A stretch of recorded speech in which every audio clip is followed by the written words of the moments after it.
بسم الله الرحمن الرحيم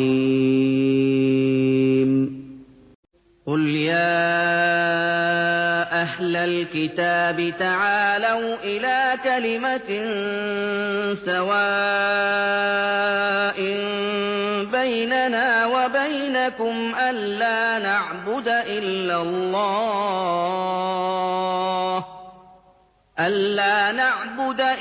الله ولا نشرك به شيئا ولا يتخذ بعضنا بعضا أربابا من دون الله فإن تولوا فقولوا اشهدوا بأننا مسلمون. السلام عليكم ورحمة الله. الحمد لله حمدا كثيرا طيبا مباركا فيه الصلاة والسلام على رسول الكريم الأمين وعلى آله وصحبه أجمعين أما بعد. പ്രിയങ്കരായ സഹോദരന്മാരെ സഹോദരികളെ,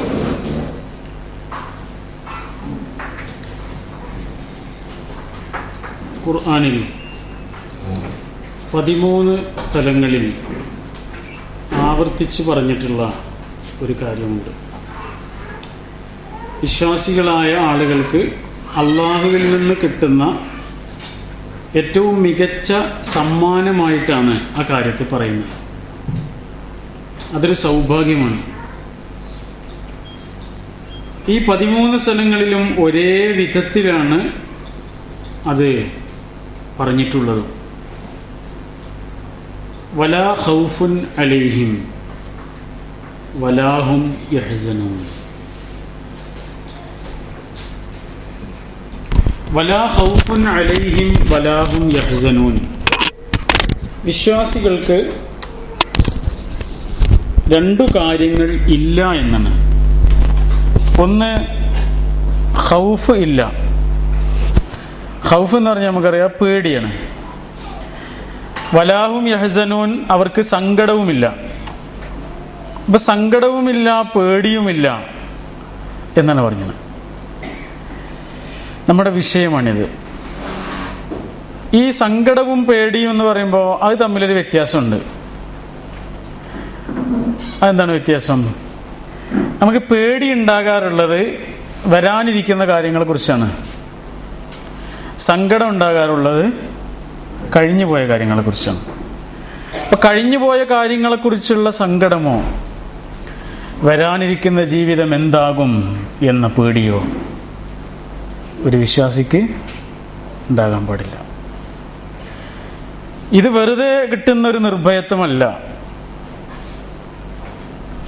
ആ വിശ്വാസി കണക്ട് ചെയ്തിരിക്കുന്ന അതിശക്തമായ, അവൻ്റെ ഉള്ളിൽ വേരൂന്നിയിട്ടുള്ള ഈമാന് കൊണ്ടുള്ള നിർഭയത്വമാണ്. ആ നിർഭയത്വമാണ് വിശ്വാസിയുടെ ജീവിതത്തെ ആകമാനം ഒരേ സമയം അത് ശുദ്ധീകരിക്കുന്നുണ്ട് ഈമാൻ, അതേസമയം നമ്മെ നിർഭയരാക്കുകയും ചെയ്യുന്നുണ്ട്. അതെങ്ങനെയാണ്? ഇപ്പൊ കുട്ടിക്ക് ഉമ്മാനെ പേടിയാണ്, ഉമ്മയെ പേടിയാണ് കുട്ടിക്ക്. പക്ഷെ കുട്ടി വല്ലതും കണ്ട് പേടിച്ചാൽ എങ്ങോട്ടാണ് കുട്ടി ഓടി വരിക? ഉമ്മാൻ്റെ അടുത്തേക്കാണ് ഓടി വരിക. ഉമ്മാനെ പേടിയുണ്ടോയെന്ന് ചോദിച്ചാൽ പേടിയുണ്ട്. അതേസമയം എല്ലാ പേടികളെയും ഇല്ലാതാക്കുന്നത് ഉമ്മ തന്നെയാണ്. ഇതുപോലെ അള്ളാഹു എന്നത് ഒരേ സമയം നമ്മുടെ ഹൃദയത്തെ പിടിച്ചുലക്കുന്ന പേടിയാണ്, നമ്മുടെ ജീവിതത്തിൻ്റെ സർവ്വതലങ്ങളെയും സംശുദ്ധീകരിക്കുന്ന ഘടകവുമാണ്. അപ്പം അള്ളാഹ് ഉണ്ട് എന്നാണ് നമ്മൾ പറയുക. അള്ളാഹ് ഉണ്ട് കേട്ടോ എന്ന് പറയുന്നത്. അള്ളാഹ് ഉണ്ട് കേട്ടോ എന്നത് നമ്മളെ സംബന്ധിച്ചിടത്തോളം 2 നിലക്കാണ് നമ്മളെ സ്വാധീനിക്കേണ്ടത്. ആ വർത്തമാനത്തിൽ തന്നെ ഉണ്ട് ആ സ്വാധീനം. ഒന്നെന്താണ്? ഒന്ന് നമ്മൾ പറയാറുള്ളത് അള്ളാഹ് ഉണ്ടല്ലോ എന്നാണ്. അള്ളാഹ് ഉണ്ടല്ലോ, അതെന്താണ്? അതൊരാശ്വാസമാണ്. അള്ളാഹു ഉണ്ട് കേട്ടോ എന്നത് പേടിയുമാണ്. അപ്പോൾ 2 നിലക്കാണ് അള്ളാഹ് ഉണ്ട് എന്നത് നമ്മെ സ്വാധീനിക്കുന്നത്. ഈ 2 സ്വാധീനങ്ങളെ കുറിച്ചുമാണ് വിശുദ്ധ ഖുർആനിൽ പറഞ്ഞത്. ശരി, ഒരു വിശ്വാസിയെ സംബന്ധിച്ചിടത്തോളം അയാളുടെ ജീവിതത്തെ മുഴുവനായും ഭയമില്ലാത്ത, പേടിയില്ലാത്ത ഒരവസ്ഥയിലേക്ക് കൊണ്ടുപോകുന്നത് എന്താണ് എന്നാണ് നമ്മളിന്ന് പറയാൻ ഉദ്ദേശിക്കുന്നത്. പ്രസംഗമല്ല ഉദ്ദേശിക്കുന്നത്, മറിച്ച് ചില കാര്യങ്ങളിലൂടെ, ചില സംഭവങ്ങളിലൂടെ, ചില ഉദാഹരണങ്ങളിലൂടെ ഈ വിഷയം അവതരിപ്പിക്കാനാണ് ഇൻഷാ അല്ലാഹ് ഉദ്ദേശിക്കുന്നത്. വളരെ വില പിടിച്ചൊരു സാധനമാണല്ലോ ഈ മുത്ത് എന്ന് പറയുന്ന പേൾ. മുത്ത് രൂപപ്പെടുന്നത് എങ്ങനെയാണ് എന്ന് നമ്മിൽ പലർക്കും അറിയാം. ആ രൂപപ്പെടൽ ഒരു വിശ്വാസിയെ സംബന്ധിച്ചിടത്തോളം ഒരുപാട് ചിന്തകൾ നൽകേണ്ട ഒന്നാണ്. എങ്ങനെയാണ് ഒരു മുത്ത് രൂപപ്പെടുന്നത്?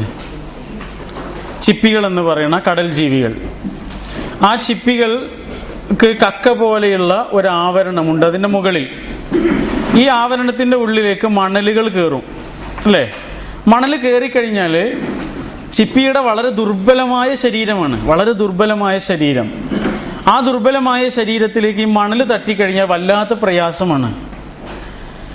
വലിയ പ്രയാസങ്ങളും വേദനയും രോഗവും ഒക്കെ ഉണ്ടാക്കുമെങ്കിലും ആ മണൽ ഒന്ന് കുടഞ്ഞാൽ അത് പുറത്തേക്ക് പോകും. പക്ഷെ കുടയൂല. ചിപ്പി ഒന്ന് കുടഞ്ഞാൽ മതി, ആ വേദനിപ്പിക്കുകയും പ്രയാസമുണ്ടാക്കുകയും ചെയ്യുന്ന ആ മണൽത്തരികൾ പുറത്തേക്ക് പോകും. പക്ഷെ ചിപ്പി ഒരിക്കലും ആ മണൽത്തരികളെ പുറത്തേക്ക് കളയൂല. പിന്നെ എന്താണ് ചെയ്യുന്നത്? ചിപ്പിയുടെ ശരീരത്തിൻ്റെ ഉള്ളിൽ നിന്നൊരു പ്രത്യേകതരം ദ്രാവകം പുറത്തേക്ക് വരുമത്രേ. ആ പുറത്തേക്ക് വരുന്ന ദ്രാവകം ഈ ഓരോ മണൽത്തരികളെയും ചുറ്റിപ്പിടിക്കുന്നു. ഓരോ മണൽത്തരികളെയും ചുറ്റിപ്പിടിച്ച് ആ മണൽത്തരികളാണ് ഈ രാസപദാർത്ഥം തട്ടുന്നതോടുകൂടി പതുക്കെ എന്തായിത്തീരുന്നത്? മുത്തുകളായിത്തീരുന്നത്. ഇങ്ങനെ മുത്തുകളായതിന് ശേഷമാണ് ചിപ്പി ഇതിനെ പുറത്തേക്ക് തള്ളുന്നത്. നിങ്ങളൊന്ന് ആലോചിച്ച് നോക്കൂ. ആ മണൽത്തരികൾ നമ്മുടെയൊക്കെ ജീവിതത്തിലുണ്ട്.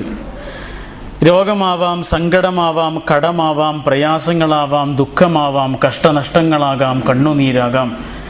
ഇങ്ങനെ പല നിരക്കും നമ്മളെ അസ്വസ്ഥപ്പെടുത്തുകയും ആശങ്കയിലാക്കുകയും ചെയ്യുന്ന പലതരത്തിലുള്ള മണൽത്തരികൾ നമ്മയൊക്കെ വേദനിപ്പിക്കുന്നുണ്ട്. ആ വേദനിപ്പിക്കുന്ന മണൽത്തരികളെ നമുക്ക് മുത്തുകളാക്കി മാറ്റണം. നമ്മുടെ തന്നെ ജീവിതത്തിന് പ്രതീക്ഷയായി തീരുന്ന മുത്തുകളാക്കി ഈ മണൽത്തരികളെ മാറ്റാനുള്ള രാസപദാർത്ഥത്തിന്റെ പേരാണ് ഈമാൻ. ആ ഈമാൻ കൈവരിക്കാൻ സാധിച്ചോ എന്നാണ് ഒരു വിശ്വാസി എന്ന നിലക്ക് നമ്മുടെ ആത്മവിചാരം ഉണ്ടാകേണ്ടത്. അപ്പൊ ഈ വിധിവിശ്വാസം എന്നത് എല്ലാ ടെൻഷനുമുള്ള പരിഹാരമാണ്. എന്താണ് ഈ വിധിവിശ്വാസം? നിങ്ങൾ നമുക്ക് കുറച്ച് ദിവസങ്ങൾക്ക് മുമ്പ് നമ്മുടെ കൂടെ പഠിച്ചിരുന്ന, അല്ലെങ്കിൽ മുകളിലെ ക്ലാസ്സിൽ പഠിച്ചിരുന്ന ഒരു പെൺകുട്ടി വിളിച്ചു. 8 വർഷമായിട്ട് അവളുടെ കല്യാണം കഴിഞ്ഞു. 8 വർഷമായി കല്യാണം കഴിഞ്ഞിട്ട് അവൾക്ക് കുട്ടികളുണ്ടായില്ല. അവളുടെ ജ്യേഷ്ഠത്തിയുടെ മകൾക്ക് കുട്ടികളായി, അവളുടെ അനിയത്തികൾക്ക് കുട്ടികളായി. എന്നിട്ട് ഇവൾക്ക് കുട്ടികളായിട്ടില്ല എന്ന സങ്കടം പറയാനാണ് ഇവർ വിളിച്ചത്. നിങ്ങൾ പ്രാർത്ഥിക്കണം, നീ പ്രാർത്ഥിക്കണം എന്നെല്ലാം പറഞ്ഞു. ഞാൻ അങ്ങോട്ടും പറഞ്ഞു ഞാൻ പ്രാർത്ഥിക്കാം എന്ന് വസിയത്ത് കൊടുത്തു. അങ്ങനെ പ്രാർത്ഥിക്കാം എന്നൊക്കെ പറഞ്ഞതിന് ശേഷം ഞാൻ അവരോട് പറഞ്ഞു, നിങ്ങൾ നന്നായിട്ട് പ്രാർത്ഥിക്കണം എന്ന് പറഞ്ഞപ്പോൾ അവരെന്നോട് പറഞ്ഞോ, ഞാൻ പ്രാർത്ഥനയൊക്കെ നിർത്തിയിട്ടുണ്ട്. എനിക്കിനി ഒരു പ്രതീക്ഷ ഇല്ല. ഞാൻ എത്ര ദാനധർമ്മങ്ങൾ ചെയ്തു, ഞാൻ എത്ര പ്രാവശ്യം ഹജ്ജിന് പോയി, എത്ര നിസ്കരിക്കുകയും എത്ര പാതിരാവുകളിൽ ഉറക്കമൊഴിച്ച് പ്രാർത്ഥിക്കുകയും ചെയ്തു എന്നറിയോ, എന്നിട്ടും അള്ളാഹുവിനോട് കനിഞ്ഞില്ലല്ലോ എന്ന് പറഞ്ഞതിന് ശേഷം അവരെന്നോട് ചോദ്യം ചോദിച്ചു. എന്താണെന്നറിയോ? അള്ളാഹു വലിയ കാരുണ്യവാനാണെന്നാണല്ലോ നമ്മൾ പറയണത്. ഇങ്ങനെ എന്നോട് ചെയ്യുന്ന ഈ അള്ളാഹു കാരുണ്യവാനാണോ എന്നാ ചോദിച്ചത്. ഇങ്ങനെ എന്നോട് ചെയ്യുന്ന ഈ അള്ളാഹു കാരുണ്യവാനാണോ? എന്താണ് അതിന് നമ്മൾ ഉത്തരം പറയാ? ആണോ അല്ലേ?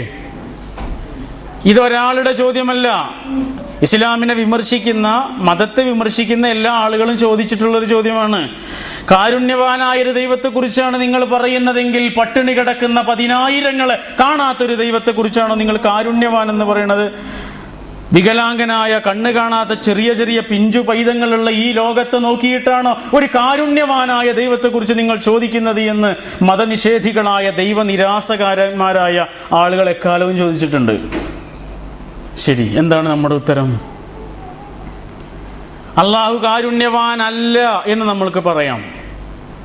എങ്ങനെയാണെങ്കിൽ ഈ പട്ടിണി കിടക്കുന്ന ആളുകളെ നോക്കിയിട്ട്, മക്കളില്ലാത്ത ആളുകളെ നോക്കിയിട്ട്, വിഷമങ്ങൾ സഹിക്കുന്ന ആളുകളെ നോക്കിയിട്ട്, വീടില്ലാത്തതിൻ്റെ സങ്കടം പേറുന്ന ആളുകളെ നോക്കിയിട്ട് നമ്മൾക്ക് പറയാം അള്ളാഹു കാരുണ്യവാൻ അല്ല. എങ്ങനെയാണെങ്കിൽ ഈ ജീവിതം ഇവിടം കൊണ്ട് തീരുമെങ്കിൽ. അതാണ് അതിൻ്റെ ഉത്തരം. ഈ ജീവിതം ഇവിടം കൊണ്ട് അവസാനിക്കുമെങ്കിൽ ശരിയാണ്. ഒരു 10-60 കൊല്ലം ഒരു മനുഷ്യൻ ജീവിച്ചിട്ട് ആ 60 കൊല്ലവും കണ്ണ് കാണാതെ ജീവിക്കുക എന്നുള്ളത്, മക്കളില്ലാതെ ജീവിക്കുക എന്നുള്ളത്, ഒരു വീട് കെട്ടാൻ കഴിയാതെ ജീവിക്കുക എന്നുള്ളത് സങ്കടമാണ്, അള്ളാഹു ചെയ്യുന്ന അനീതിയാണ് എന്ന് നമ്മൾക്ക് പറയാം. കാരണം അതല്ലാത്ത ആളുകൾ സുഖകരമായി ജീവിക്കുന്നുണ്ട്, സുഖകരമല്ലാത്ത ആളുകളെ സൃഷ്ടിച്ചു എന്നുള്ളത് അനീതിയാണെന്ന് പറയാം. പക്ഷേ ഇവിടെ നഷ്ടപ്പെട്ടതൊക്കെ തിരിച്ചു കിട്ടുകയും തിരിച്ചു കിട്ടിയതൊന്നും പിന്നെ ഒരിക്കലും നഷ്ടപ്പെടാത്തതുമായ ഒരു ലോകം നിങ്ങൾക്ക് വേണ്ടി നാം ഉണ്ടാക്കി വെച്ചിട്ടുണ്ട് എന്ന് പറയുന്ന ഒരു പടച്ചവൻ കാരുണ്യവാനാണോ? അല്ലേ? കാരുണ്യവാനാണ്. ഈ ചോദ്യത്തിന് മറ്റൊരു മറുപടി കൂടിയുണ്ട്. കാരണം ഇസ്ലാമിനെ വിമർശിക്കുന്ന ആളുകളാണ് പറയുന്നത്, ദൈവം എന്തുകൊണ്ട് ഇങ്ങനെ നീതി കാണിച്ചില്ല? എന്നിട്ട് ദൈവത്തിനു പകരമായി അവർ വെക്കുന്നത് എന്താണ്? ദൈവത്തിനു പകരമായിട്ട് അവർ പ്രകൃതിയെയാണ് വെക്കുന്നത്. അങ്ങനെയാണെങ്കിൽ നമുക്ക് തിരിച്ചൊരു ചോദ്യം ചോദിക്കുക, ആ പ്രകൃതി എന്തുകൊണ്ട് കാരുണ്യം കാണിച്ചില്ല? അവരീ പറയണ പ്രകൃതി എന്തുകൊണ്ട് കാരുണ്യം കാണിച്ചില്ല എന്നൊരു മറുത്തൊരു ചോദ്യം ചോദിക്കാനുള്ള ഒരു സ്പേസ് കൂടി അവരോട് ഉണ്ടാക്കി വെക്കുന്നുണ്ട്.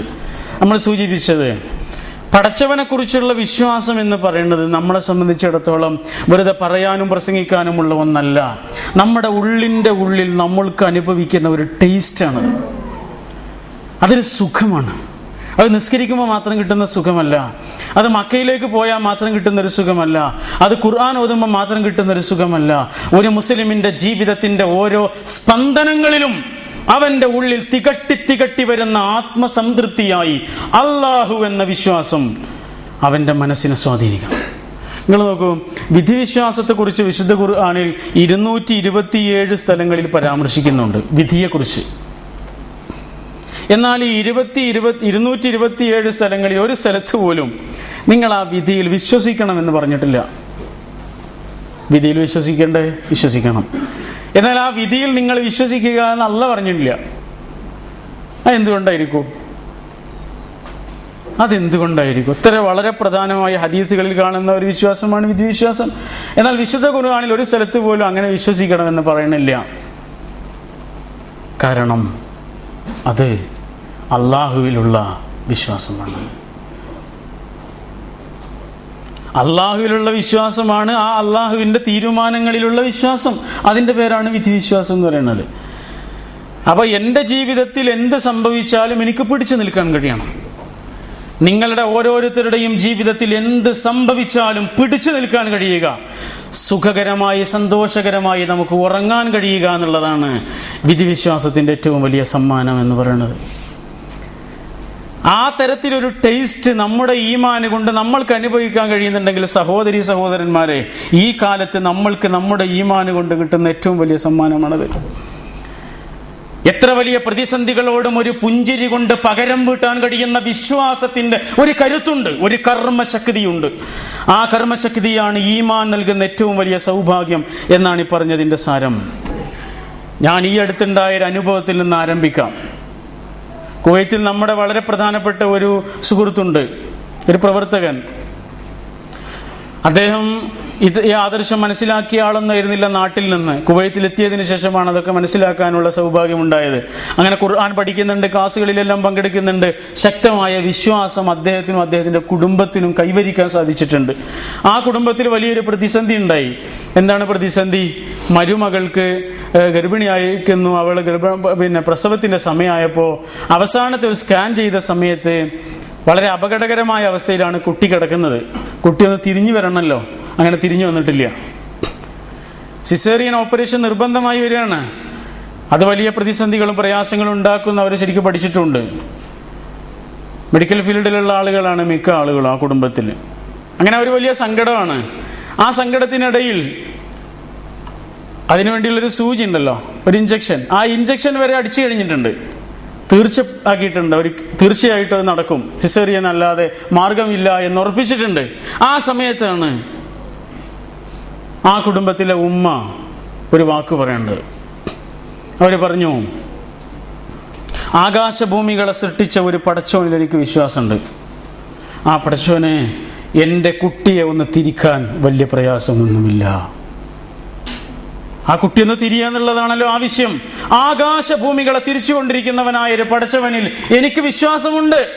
ആ പടച്ചവൻ എൻ്റെ കുട്ടിയെ ഒന്ന് തിരിക്കുക എന്നുള്ളത് വലിയ പ്രയാസമുള്ള കാര്യമല്ല എന്ന ആ ഉമ്മയുടെ ഒരൊറ്റ വാക്ക്, അതാണ് പടച്ചവൻ കേട്ടത്. തിരിഞ്ഞു. വൈദ്യശാസ്ത്രത്തെ പോലും അത്ഭുതപ്പെടുത്തുന്ന വിധത്തിലാണ് ആ കുട്ടി തിരിഞ്ഞു വന്നത്. സുഖപ്രസവമാണ് ഉണ്ടായത്. എന്തുകൊണ്ടാണിത്? അല്ലാഹ് പറഞ്ഞിട്ടുണ്ട്, വലനബ്ലുവന്നകും ഹത്താ നഅലമൽ മുജാഹിദീന മിൻകും വസ്സാബിരീൻ വലനബ്ലുവ അഖ്ബാറകും. എന്താണ് പറഞ്ഞത്? നമ്മളിൽ എത്ര പേർക്ക് ക്ഷമിക്കാൻ കഴിയുമെന്ന് പരീക്ഷിക്കുമെന്ന് പറഞ്ഞിട്ട് നിർത്തിയില്ല. ഒരു ചെറിയ വാക്ക് കൂടി അതിന്റെ ശേഷം പറഞ്ഞിട്ടുണ്ട്, വലനബ്ലുവ അഖ്ബാറകും. നിങ്ങൾ എന്താണ് പറയണെന്ന് ഞാൻ നോക്കുന്നുണ്ട് കേട്ടോ. നമ്മുടെ ഒരു പ്രതിസന്ധിയിൽ നമ്മുടെ നാവ് ആ പ്രതിസന്ധിയെ കുറിച്ച് എന്താണ് പറയണത് എന്നും അള്ളാഹ് നോക്കുന്നുണ്ട് എന്നാണ് ആ പറഞ്ഞതിന്റെ അർത്ഥം. അങ്ങനെയാണെങ്കിൽ ആ പ്രതിസന്ധി വന്നപ്പോ ആ ഉമ്മ എന്താണ് പറയണത് എന്നാണ് അള്ളാഹ് നോക്കിയത്. ആ ഉമ്മ പറഞ്ഞത് പടച്ചോന് ഇഷ്ടമുള്ള കാര്യമായിരുന്നു, അതുകൊണ്ട് പടച്ചോൻ അവരുടെ കൂടെ ഉണ്ടായി. വലാ ഖൗഫുൻ അലൈഹിം വലാ ഹും യഹ്സനൂൻ. എന്ത് സംഭവിച്ചാലും പിടിച്ചു നിൽക്കാൻ കഴിയണം. നിങ്ങൾ നോക്കൂ, എന്തിനാണ് വിശുദ്ധ ഖുർആൻ ഈ പ്രവാചകന്മാരുടെ ചരിത്രം പഠിപ്പിക്കുന്നത്? ഒരു പ്രവാചകന്റെയും ചരിത്രം എടുത്ത് പരിശോധിച്ച് നോക്കൂ. ആദ്യം മുതൽ അവസാനം വരെ പറഞ്ഞു തന്നിട്ടില്ല. ഓരോ പ്രവാചകന്റെയും ചരിത്രം കുറച്ച് മാത്രമേ പറഞ്ഞു തന്നിട്ടുള്ളൂ. അതെന്തുകൊണ്ടാ? ഓരോ പ്രവാചകനിൽ നിന്ന് നമുക്ക് കിട്ടേണ്ട ഓരോ പാഠമുണ്ട്, അത് മാത്രമേ പറഞ്ഞു തരുള്ളൂ.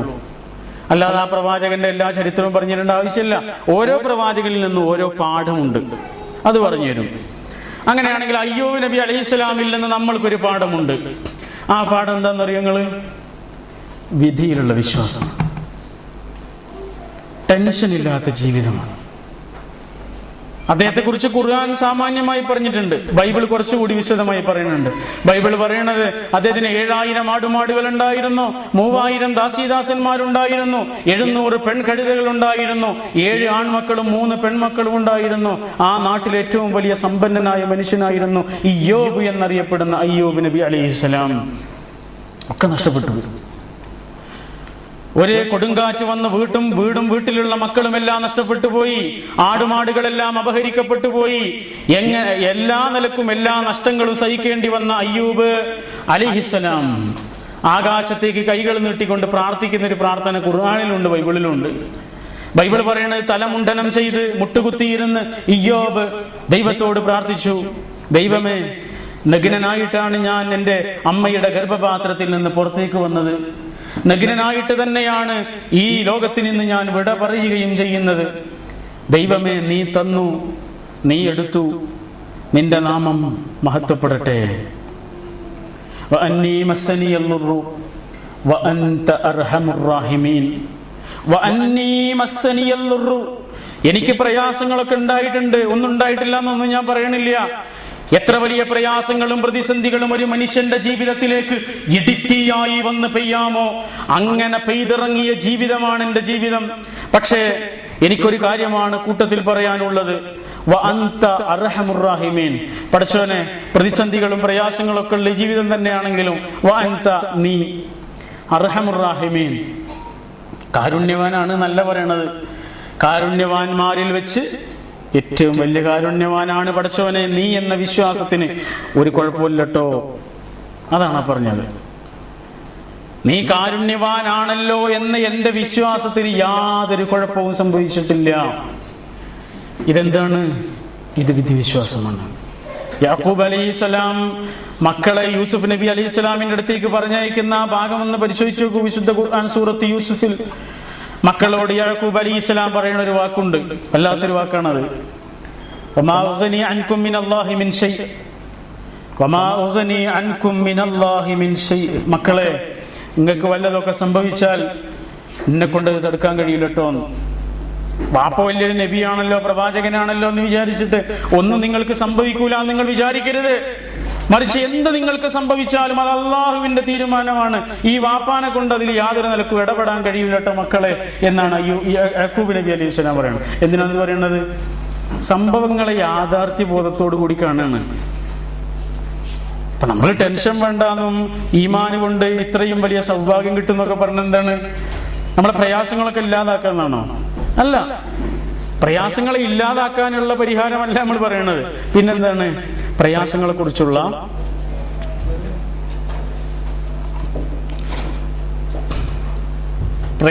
കുറിച്ചുള്ള നമ്മുടെ ഒരു കാഴ്ചപ്പാടിനെ കുറിച്ചാണ് പറയുന്നത്. ആർക്കാ പ്രയാസങ്ങളില്ലാത്ത? എല്ലാവർക്കും പ്രയാസം ഉണ്ടാവും. എന്റെ പ്രയാസമാണെന്നില്ല നിങ്ങൾക്കുള്ള പ്രയാസം, ഒരു ഡോക്ടറുടെ പ്രയാസമാണെന്നില്ല ഒരു വീട്ടമ്മയുടെ പ്രയാസം. ആനക്ക് തടിഭാരം, ഉറുമ്പിന് അരിഭാരം എന്ന് പറയാനുണ്ട്. ആന അത് വഹിച്ചുകൊണ്ട് പോകുന്ന തടി അതിന് വലിയ ഭാരമാണ്. ഉറുമ്പിന് അതിന്റെ മുകളിലുള്ള ചെറിയൊരു അരിയാണ് വലിയ ഭാരം, അല്ലെങ്കിൽ അത് കൊണ്ടുപോകുന്ന ചെറിയൊരു അരിമണിയാണ് അതിന് വലിയ ഭാരം. ഓരോ ആളുകൾക്കും ഓരോ തരത്തിലുള്ള പ്രയാസങ്ങളുണ്ടാവും. ആ പ്രയാസങ്ങൾ ഇല്ലാതാക്കുന്നതിനെ കുറിച്ചല്ല പറയണത്. പിന്നെന്താണ്? ആ പ്രയാസങ്ങളോടുള്ള നമ്മുടെ സമീപനമാണ്. നിങ്ങൾ നോക്കൂ, മറിയം അലൈഹിസ്സലാമിന്റെ ചരിത്രം ഒന്ന് വെറുതെ ഇങ്ങനെ ആലോചിച്ച് നോക്കൂ. ആരായിരുന്നു മറിയം അലൈഹിസ്സലാം? വിശുദ്ധ ഖുർആനിൽ ഒരൊറ്റ സ്ത്രീയുടെ പേരേ പറഞ്ഞിട്ടുള്ളൂ, അതാണ് മറിയം അലൈഹിസ്സലാം. അതൊരു വല്ലാത്ത പവിത്രതയാണ്. ഒരു സൂറത്തിന്റെ പേര് തന്നെ മറിയമാണ്. അതൊരു വലിയ ആദരവാണ്. എന്താണ് മറിയം അലൈഹിസ്സലാമിന്റെ പ്രത്യേകത? അവര് ഗർഭം ചുമക്കുന്നത് ആരെയാണ്? ഒരു പ്രവാചകനെയാണ്. എങ്ങനെയാണ് ഗർഭം ചുമക്കുന്നത്? ഭർത്താവില്ലാതെയാണ് ഗർഭം ചുമക്കുന്നത്. ഭർത്താവില്ലാതെ ഒരു സ്ത്രീ ഗർഭിണിയായാൽ സമൂഹം അവരെ കുറ്റപ്പെടുത്തി. നമ്മളാണെങ്കിലും കുറ്റപ്പെടുത്തുന്നത് മാത്രമേ ആ സമൂഹത്തിലുള്ള ആളുകൾ ചെയ്തിട്ടുള്ളൂ. എന്നാൽ അള്ളാഹു നേരെ തിരിച്ചൊരു കാര്യമാണ് അവിടെ ചെയ്തിട്ടുണ്ടായിരുന്നെങ്കിലും ഒന്ന് ആലോചിച്ച് നോക്കൂ. എങ്ങനെ? മറിയം അലൈഹിസ്സലാം ഈസാ നബിയെ ഗർഭം ചുമന്നതും അദ്ദേഹത്തെ പ്രസവിച്ചതുമെല്ലാം ഒരൊറ്റ ദിവസം കൊണ്ടാണെങ്കിൽ എങ്ങനെയിരിക്കും?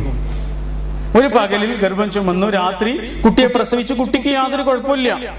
അങ്ങനെ ആയിരുന്നെങ്കിൽ ആ നാട്ടിലുള്ള ആരെങ്കിലും അവരെ കുറ്റം പറയും? കുറ്റം പറയൂല എന്ന് മാത്രമല്ല, അവരെ സമ്മതിക്കും. മറിയമിന് എന്തോ ഒരു ദൈവികമായ ശക്തിയുണ്ട് എന്ന് ആ നാട്ടിലുള്ള എല്ലാ ആളുകളും സമ്മതിക്കും. അത്ര വലിയ ഒരു ദൈവികമായ ആശ്ചര്യകരമായ ഒരു പ്രവൃത്തിയായിരിക്കും നടക്കുക. പക്ഷെ അള്ളാഹിനെ കൊണ്ട് അങ്ങനെ ചെയ്യാൻ കഴിയൂലേ?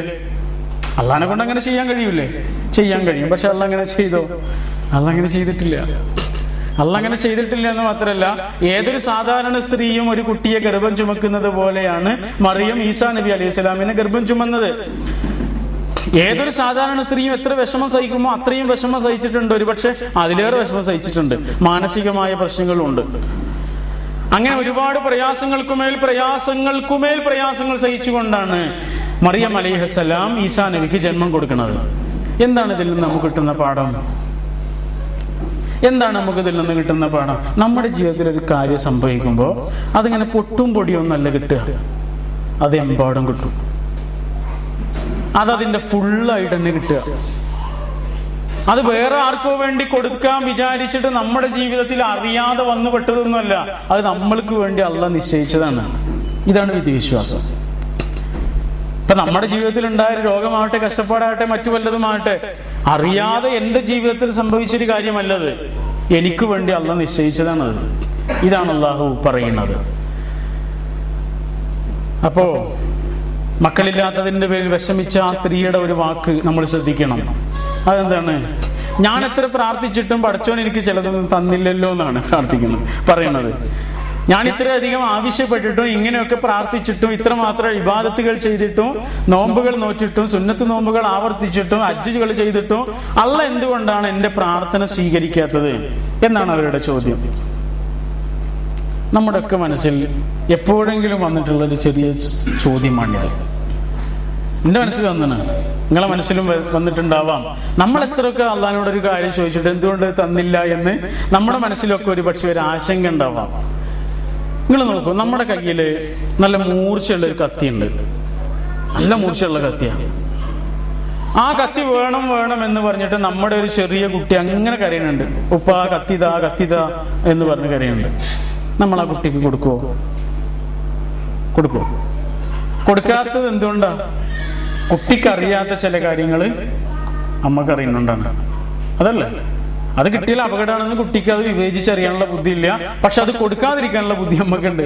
അതുകൊണ്ട് നമ്മൾ ആ കത്തി കൊടുക്കുന്നില്ല. നമുക്കറിയാം, കുട്ടിക്ക് അറിയുന്നില്ല. ഇതാണ് അല്ലാഹു പറയുന്നത്. വല്ലാഹു യഅലമു വ അൻതും ലാ തഅലമൂൻ. നിങ്ങൾ ചില കാര്യങ്ങളൊക്കെ വേണമെന്ന് പറയുന്നുണ്ട്, പക്ഷെ ഞാൻ തരൂല. അതിന്റെ കാരണം എന്താണ്? നിങ്ങൾക്കറിയാത്ത ചില കാര്യങ്ങൾ എനിക്കറിയാമെന്ന പഠിച്ചു പറയുന്നത്. അസാ അൻ തക്റഹു ശൈഅൻ വഹുവ ഖൈറുൽ ലക്കും വഅസാ അൻ തുഹിബ്ബു ശൈഅൻ വഹുവ ശർറുൽ ലക്കും. ചില കാര്യങ്ങൾ നിങ്ങൾ നല്ലതാണെന്ന് വിചാരിക്കുന്നുണ്ട്, പക്ഷേ നല്ലതല്ല, അത് നിങ്ങൾക്ക് ഷർറായിരിക്കും. ചില കാര്യങ്ങൾ നിങ്ങൾ ഷർറാണ് എന്ന് വിചാരിക്കുന്നുണ്ട്, പക്ഷെ നിങ്ങൾക്ക് അത് അനുഗ്രഹമായും തീർന്നേക്കാം എന്ന് പറഞ്ഞതിന് ശേഷമാണ് അല്ലാഹ് പറയുന്നത് വല്ലാഹു യഅലമു വഅൻതും ലാ തഅലമൂൻ. പടച്ചവനാണ് അറിയുന്നത്, നമ്മൾ അറിയാത്തവരാണ് എന്ന് പടച്ചവൻ പറയുന്നുണ്ട്. ആ പ്രയാസങ്ങളും രോഗങ്ങളും ദുഃഖങ്ങളും ഒക്കെ വരാനിരിക്കുന്ന ഒരു ജീവിതമാണ് നമ്മുടെ ജീവിതം. പക്ഷെ ഇപ്പല്ലായിരിക്കാം, വലിയ മാരകമായ അപകടങ്ങളും പ്രയാസങ്ങളും അള്ളാഹു നമുക്ക് വരുത്താതിരിക്കട്ടെ. നമുക്ക് വേണ്ടപ്പെട്ടവർക്കും കരുണാവാരിധിയായ പടച്ചവനെ നീ അങ്ങനത്തെ ഒന്നും തരാതിരിക്കണമേ എന്ന് നമ്മൾ പ്രാർത്ഥിക്കുകയും വേണം. പക്ഷെ നമ്മുടെ ജീവിതത്തിൽ അങ്ങനെയൊക്കെ സംഭവിച്ചാൽ എന്ത് വേണം എന്നാണ് വിശുദ്ധ ഖുർആൻ പറഞ്ഞിരുന്ന പ്രധാനപ്പെട്ട കാര്യം. നിങ്ങൾ നോക്കൂ, നമ്മൾ ഇവിടെ റോട്ടിലേക്ക് ഇറങ്ങുന്ന സമയത്ത് നമ്മൾ ക്രോസ് ചെയ്യണമെന്നുണ്ടെങ്കിൽ രണ്ട് ഭാഗത്തേക്കൊന്ന് നോക്കും. ആ സൈഡിലേക്കും നോക്കും, ഈ സൈഡിലേക്കും നോക്കും. രണ്ട് ഭാഗത്തു നിന്നും വാഹനങ്ങളൊന്നും വരുന്നില്ല എങ്കിൽ മാത്രമേ നമ്മൾ ആ റോഡ് ക്രോസ് ചെയ്യുള്ളൂ, അല്ലേ? രണ്ട് ഭാഗത്തു നിന്നും വാഹനങ്ങൾ വരുന്നില്ലേ? വരുന്നുണ്ട്. ഇവിടെ എത്തിയിട്ടില്ല എന്നല്ലേ ഉള്ളൂ, എത്തിയിട്ടില്ല എന്നേ. അങ്ങനെയാണെങ്കിൽ നമ്മൾ ജീവിതത്തിന്റെ ഒരു ക്രോസ് ലൈനിലാണ്. ഇപ്പൊ നമ്മൾ വളരെ സുഖകരമായി ഈ റോഡ് മുറിച്ചു കിടക്കുന്നു. പക്ഷെ പ്രയാസങ്ങളുടെയും ദുഃഖങ്ങളുടെയും വാഹനങ്ങൾ നമ്മുടെ ജീവിതത്തിലേക്ക് വരാനിരിക്കുന്നുണ്ട്, ഇപ്പൊ വന്നിട്ടില്ല എന്നേ ഉള്ളൂ. ആ പ്രയാസങ്ങളെയും പ്രതിസന്ധികളെയും ഒക്കെ ഇല്ലാതാക്കാനുള്ള ഒരേ ഒരു മാർഗത്തെ കുറിച്ച് അല്ലാഹുവിന്റെ റസൂൽ പഠിപ്പിച്ചു തന്നിട്ടുണ്ട്. അതെന്താണ്? ലാ യറുദ്ദുൽ ഖളാഉ ഇല്ലാ ബിദ്ദുആ. ലാ യറുദ്ദുൽ ഖളാ ഇല്ലാ ബിദ്ദുആ. പ്രാർത്ഥന കൊണ്ടല്ലാതെ നമ്മുടെ ജീവിതത്തിൽ സംഭവിക്കുന്ന ഒരു വിധിയെ തട്ടിമാറ്റാൻ കഴിയില്ല എന്ന്. അപ്പൊ നമ്മുടെ ജീവിതത്തിൽ അല്ലാഹ് തരണമെന്ന് വിചാരിച്ചൊരു കാര്യം നമുക്ക് കിട്ടാതെ പോയിട്ടുണ്ടാവും. ഒരു അപകടം, ഒരു വിഷമം, ഒരു രോഗം. അതെന്തുകൊണ്ടാ? ഒരുപക്ഷെ നമ്മുടെ പ്രാർത്ഥന ഉണ്ടാവാം, അല്ലെങ്കിൽ നമുക്ക് വേണ്ടി കരളൊരുകി പ്രാർത്ഥിക്കുന്നവരുടെ പ്രാർത്ഥന കൊണ്ടാവാം. നമ്മുടെ ഉമ്മയുടെ, നമ്മുടെ ഉപ്പയുടെ, നമ്മുടെ ഇണയുടെ, നമ്മുടെ മക്കളുടെ പ്രാർത്ഥന കൊണ്ട് നമ്മളുടെ ജീവിതത്തിൽ അള്ളാഹു തരണം എന്ന് വിചാരിച്ചൊരു കാര്യം ഇല്ലാതായി പോയിട്ടുണ്ടാവാന്നാണ് ആ ഹദീസിന്റെ അർത്ഥം. അപ്പൊ ജീവിതത്തിൽ എന്ത് സംഭവിച്ചാലും നമ്മൾക്ക് പിടിച്ചു നിൽക്കാൻ കഴിയണം. അതാണ് നമ്മൾ കഴിഞ്ഞ ദിവസം ഒരു ഉദാഹരണം പറഞ്ഞ് നിങ്ങൾ ഓർക്കുന്നുണ്ടാവും. കപ്പൽ ഓട്ടിക്കൊണ്ടിരിക്കുന്ന ഒരു കപ്പിത്താൻ ആ കപ്പൽ ഓട്ടിക്കൊണ്ടിരിക്കുമ്പോൾ വലിയ കാറ്റും മഴയും കോളും ഒക്കെ വരുന്നുണ്ട്. ആ കാറ്റിനെയും മഴയെയും നിയന്ത്രിക്കാൻ അയാളെ കൊണ്ട് കഴിയൂല. എന്നാൽ എത്ര വലിയ കാറ്റും മഴയും വന്നാലും അയാളുടെ കപ്പലിനെ നിയന്ത്രിക്കാൻ അയാളെ കൊണ്ട് കഴിയില്ലേ? ഇതാണ് അള്ളാഹു നമ്മോട് ആവശ്യപ്പെടുന്നത്. കാറ്റും കോളും എന്ന് പറഞ്ഞാൽ നമ്മുടെ ജീവിതത്തിൽ വരാനിരിക്കുന്ന വിധിയാണ്. ആ വിധിയെ നമ്മൾക്ക് നിയന്ത്രിക്കാൻ കഴിയില്ല. എന്നാൽ ജീവിതത്തിൽ എത്ര വലിയ കാറ്റും മഴയും വന്നാലും ഈ ജീവിതമാകുന്ന കപ്പലിനെ ആടി ഉലയാതെ നിലനിർത്താൻ നമ്മൾക്ക് കഴിയും. എങ്ങനെ കഴിയും? നമ്മുടെ ഈമാൻ കൊണ്ട് നമ്മൾക്ക് കഴിയും. വിധിയിലുള്ള നമ്മുടെ വിശ്വാസം കൊണ്ട് നമ്മൾക്ക് കഴിയും. അപ്പൊ നമ്മൾ പ്രധാനമായും നമ്മൾ ഉൾക്കൊള്ളേണ്ട ഒരു സംഗതി എന്താന്ന് വെച്ചാൽ, നമ്മുടെ ജീവിതത്തിൽ ചിലതൊന്നും നമുക്ക് കിട്ടൂല. നമ്മൾ എത്ര അതിനു വേണ്ടി അധ്വാനിച്ചാലും പ്രാർത്ഥിച്ചാലും പ്രയാസപ്പെട്ടാലും എത്ര ആഗ്രഹിച്ചാലും ചിലതൊന്നും നമ്മുടെ ജീവിതത്തിൽ അല്ലാഹ് നമുക്ക് തരൂല.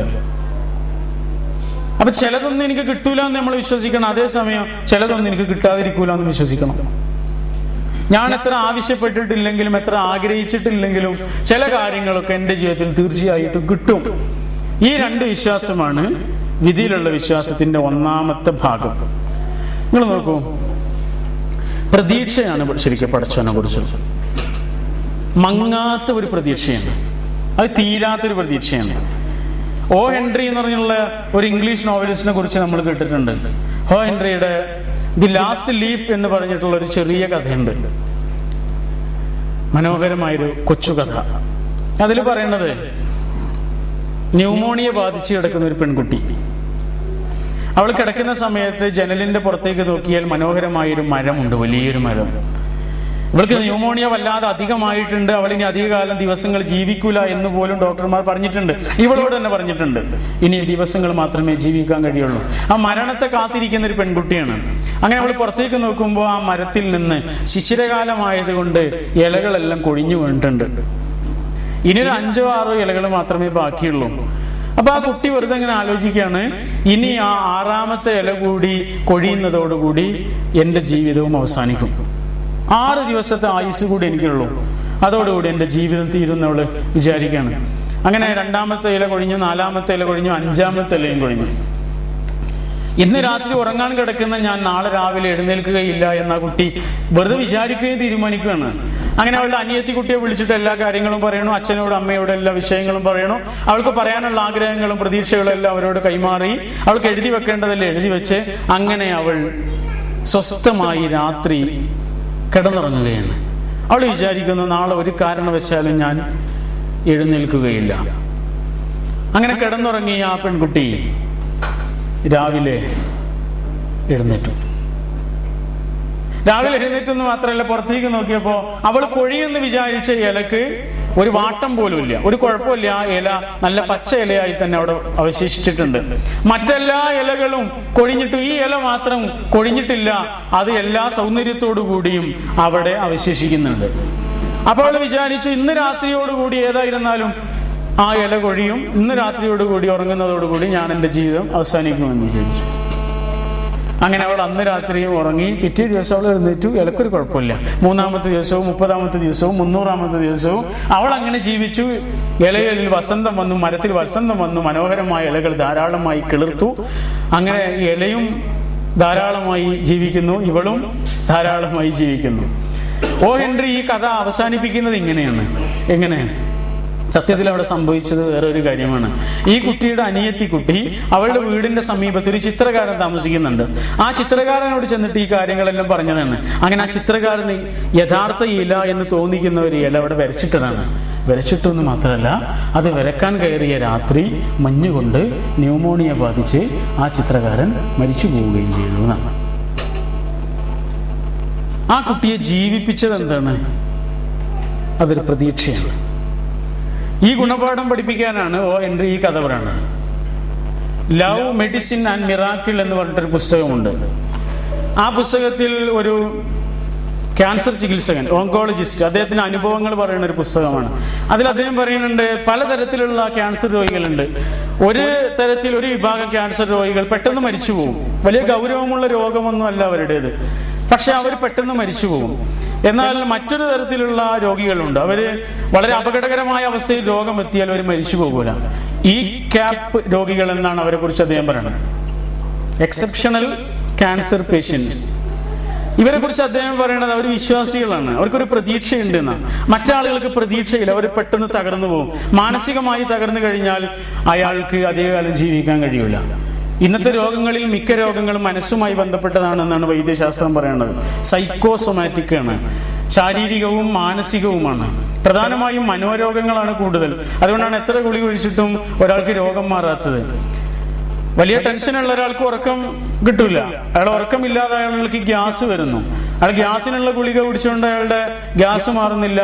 അയാൾക്ക് ഉറക്കം കിട്ടാത്തതിന്റെ കാരണമാണ് അന്വേഷിക്കുന്നത്. പലതരത്തിലുള്ള കുടുംബ പ്രശ്നങ്ങളാവാം, വ്യക്തിപരമായ മറ്റു പ്രശ്നങ്ങളാവാം, പലതരത്തിലുള്ള ടെൻഷനാണ്. ആ ടെൻഷൻ കൊണ്ട് അയാൾക്ക് ഉറക്കം കിട്ടുന്നില്ല, ഉറക്കം കിട്ടാത്തത് കൊണ്ട് അയാൾക്ക് പല രോഗങ്ങളും ഉണ്ടാകുന്നു. ഈ പല രോഗങ്ങൾക്കുള്ള ഗുളിക കുടിച്ചുകൊണ്ട് ഈ രോഗം മാറുന്നില്ല. അതിന്റെ അടിസ്ഥാനപരമായ കാരണം വേറെയാണ്, ആ മനസ്സുമായി ബന്ധപ്പെട്ടതാണ് എന്നർത്ഥം. പ്രതീക്ഷ എന്ന് പറയുന്നത് ഒരു മനുഷ്യന് നടുക്കടലിൽ ഒറ്റപ്പെടുമ്പോഴും ഉണ്ടാകേണ്ടതാണ്. എല്ലാ പ്രതീക്ഷകളും അറ്റുപോയ ഒരു മനുഷ്യന്റെ പ്രതീക്ഷയല്ല അള്ളാഹുവിലുള്ള പ്രതീക്ഷ, മറിച്ച് നമ്മുടെ ഒടുക്കത്തെ അഭയമല്ല പടച്ചവനെ കുറിച്ചുള്ള പ്രതീക്ഷ, പിന്നെ ഒപ്പമുള്ള അഭയമാണ്. എല്ലാം നഷ്ടപ്പെട്ടു കഴിയുമ്പോൾ ഇനി പടച്ചവനോട് പ്രാർത്ഥിക്കാം എന്ന് പറയണ വിശ്വാസമല്ല. ആ പടച്ചവനോടുള്ള ബന്ധവും പ്രാർത്ഥനയും പ്രതീക്ഷയും ജീവിതത്തിന്റെ ഓരോ സ്പന്ദനങ്ങളിലും സെക്കൻഡിലും നമ്മുടെ കൂടെ ഉണ്ടാവുക എന്നുള്ളതാണ് ഈമാൻ എന്ന് പറയുന്നത്. ഈ ഫാന് കറങ്ങണമെങ്കിൽ ഇവിടെ അല്ല നമ്മൾ സ്വിച്ച് ഇടുക, ഇവിടെ എവിടെയെങ്കിലും വന്നിട്ട് സ്വിച്ച് ഇടുക. ഇവിടെ എവിടെയെങ്കിലും വരുമ്പോൾ സ്വിച്ച് ഇട്ടുമ്പോഴേക്കും അവിടെ ഫാന് കറങ്ങാനുള്ള കാരണം ആ സ്വിച്ചും ഫാനും തമ്മിലൊരു കണക്ഷൻ വയറുണ്ട്, അല്ലേ? ആ കണക്ഷൻ വയർ കേട് വന്നാല് ഫാന് കറങ്ങൂല. ഒരു കുട്ടി വന്നിട്ട് സ്വിച്ച് ഇടുമ്പോൾ നമ്മൾ എന്താ പറയാ? വയറ് കേടുന്നു എന്നാ പറയാം, ഫാന് കേടുന്നു എന്നാ പറയാം. യഥാർത്ഥത്തിൽ ഫാനിന് വല്ല കേടുണ്ടോ? ഇല്ല, വയറിനാണ് കേട്. അങ്ങനെയാണെങ്കിൽ നമ്മളെയും അള്ളാഹുവിനെയും തമ്മിൽ ബന്ധിപ്പിക്കുന്ന, കണക്ട് ചെയ്യുന്ന ഒരു വയറുണ്ട്, അതിന്റെ പേരാണ് ഈമാൻ. ആ ഈമാൻ എങ്ങാനും കേടുവന്നാൽ നമ്മൾ കേടുവരും. നമ്മൾ കേടുവന്നാൽ നമ്മുടെ മനസ്സ് കേടുവരും. ഞാൻ കേടുവരും എന്ന് പറഞ്ഞാൽ നാവ് കേടുവരും, ഞാൻ എന്തും പറയും. എന്റെ കണ്ണ് കേടുവരും, ഞാൻ എന്തും കാണും.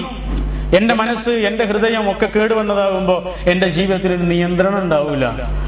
ആ കണക്ഷൻ വയർ നന്നാക്കണം എന്നാണ് പറഞ്ഞതിന്റെ അർത്ഥം. അതുകൊണ്ടാണ് റസൂൽ സല്ലല്ലാഹു അലൈഹി വസല്ലം പറഞ്ഞിട്ടുണ്ട്, യഖ്ലുഖുൽ ഈമാനു കമാ യഖ്ലുഖുസ് സൗബ്, വസ്ത്രം കേടുവരുന്നത് പോലെയാണ് ഈമാൻ കേടുവരട്ടോ. അപ്പൊ സ്വഹാബികൾ ചോദിച്ചു, കൈഫ നുജദ്ദിദു ഈമാനനാ യാ റസൂലല്ലാഹ്, എങ്ങനെയാണ് റസൂലെ ഞങ്ങളുടെ ഈമാനെ ഞങ്ങൾ പുതുക്കേണ്ടത് എന്ന് ചോദിച്ചപ്പോ അല്ലാഹുവിന്റെ റസൂൽ സല്ലല്ലാഹു അലൈഹി വസല്ലം പറഞ്ഞെടുത്ത നല്ലൊരു മാർഗമുണ്ട്. അതെന്താണ്? തുജദ്ദിദു ഈമാനക്കും ബിഖൗലി ലാ ഇലാഹ ഇല്ലല്ലാഹ്, ബിഖൗലി ലാ ഇലാഹ ഇല്ലല്ലാഹ്, ലാ ഇലാഹ ഇല്ലല്ലാഹ് എന്ന വാക്കുകൊണ്ട് നിങ്ങളുടെ ഈമാനിൽ നിങ്ങൾ പുതുക്കിക്കൊണ്ടിരിക്കുകയാണ്.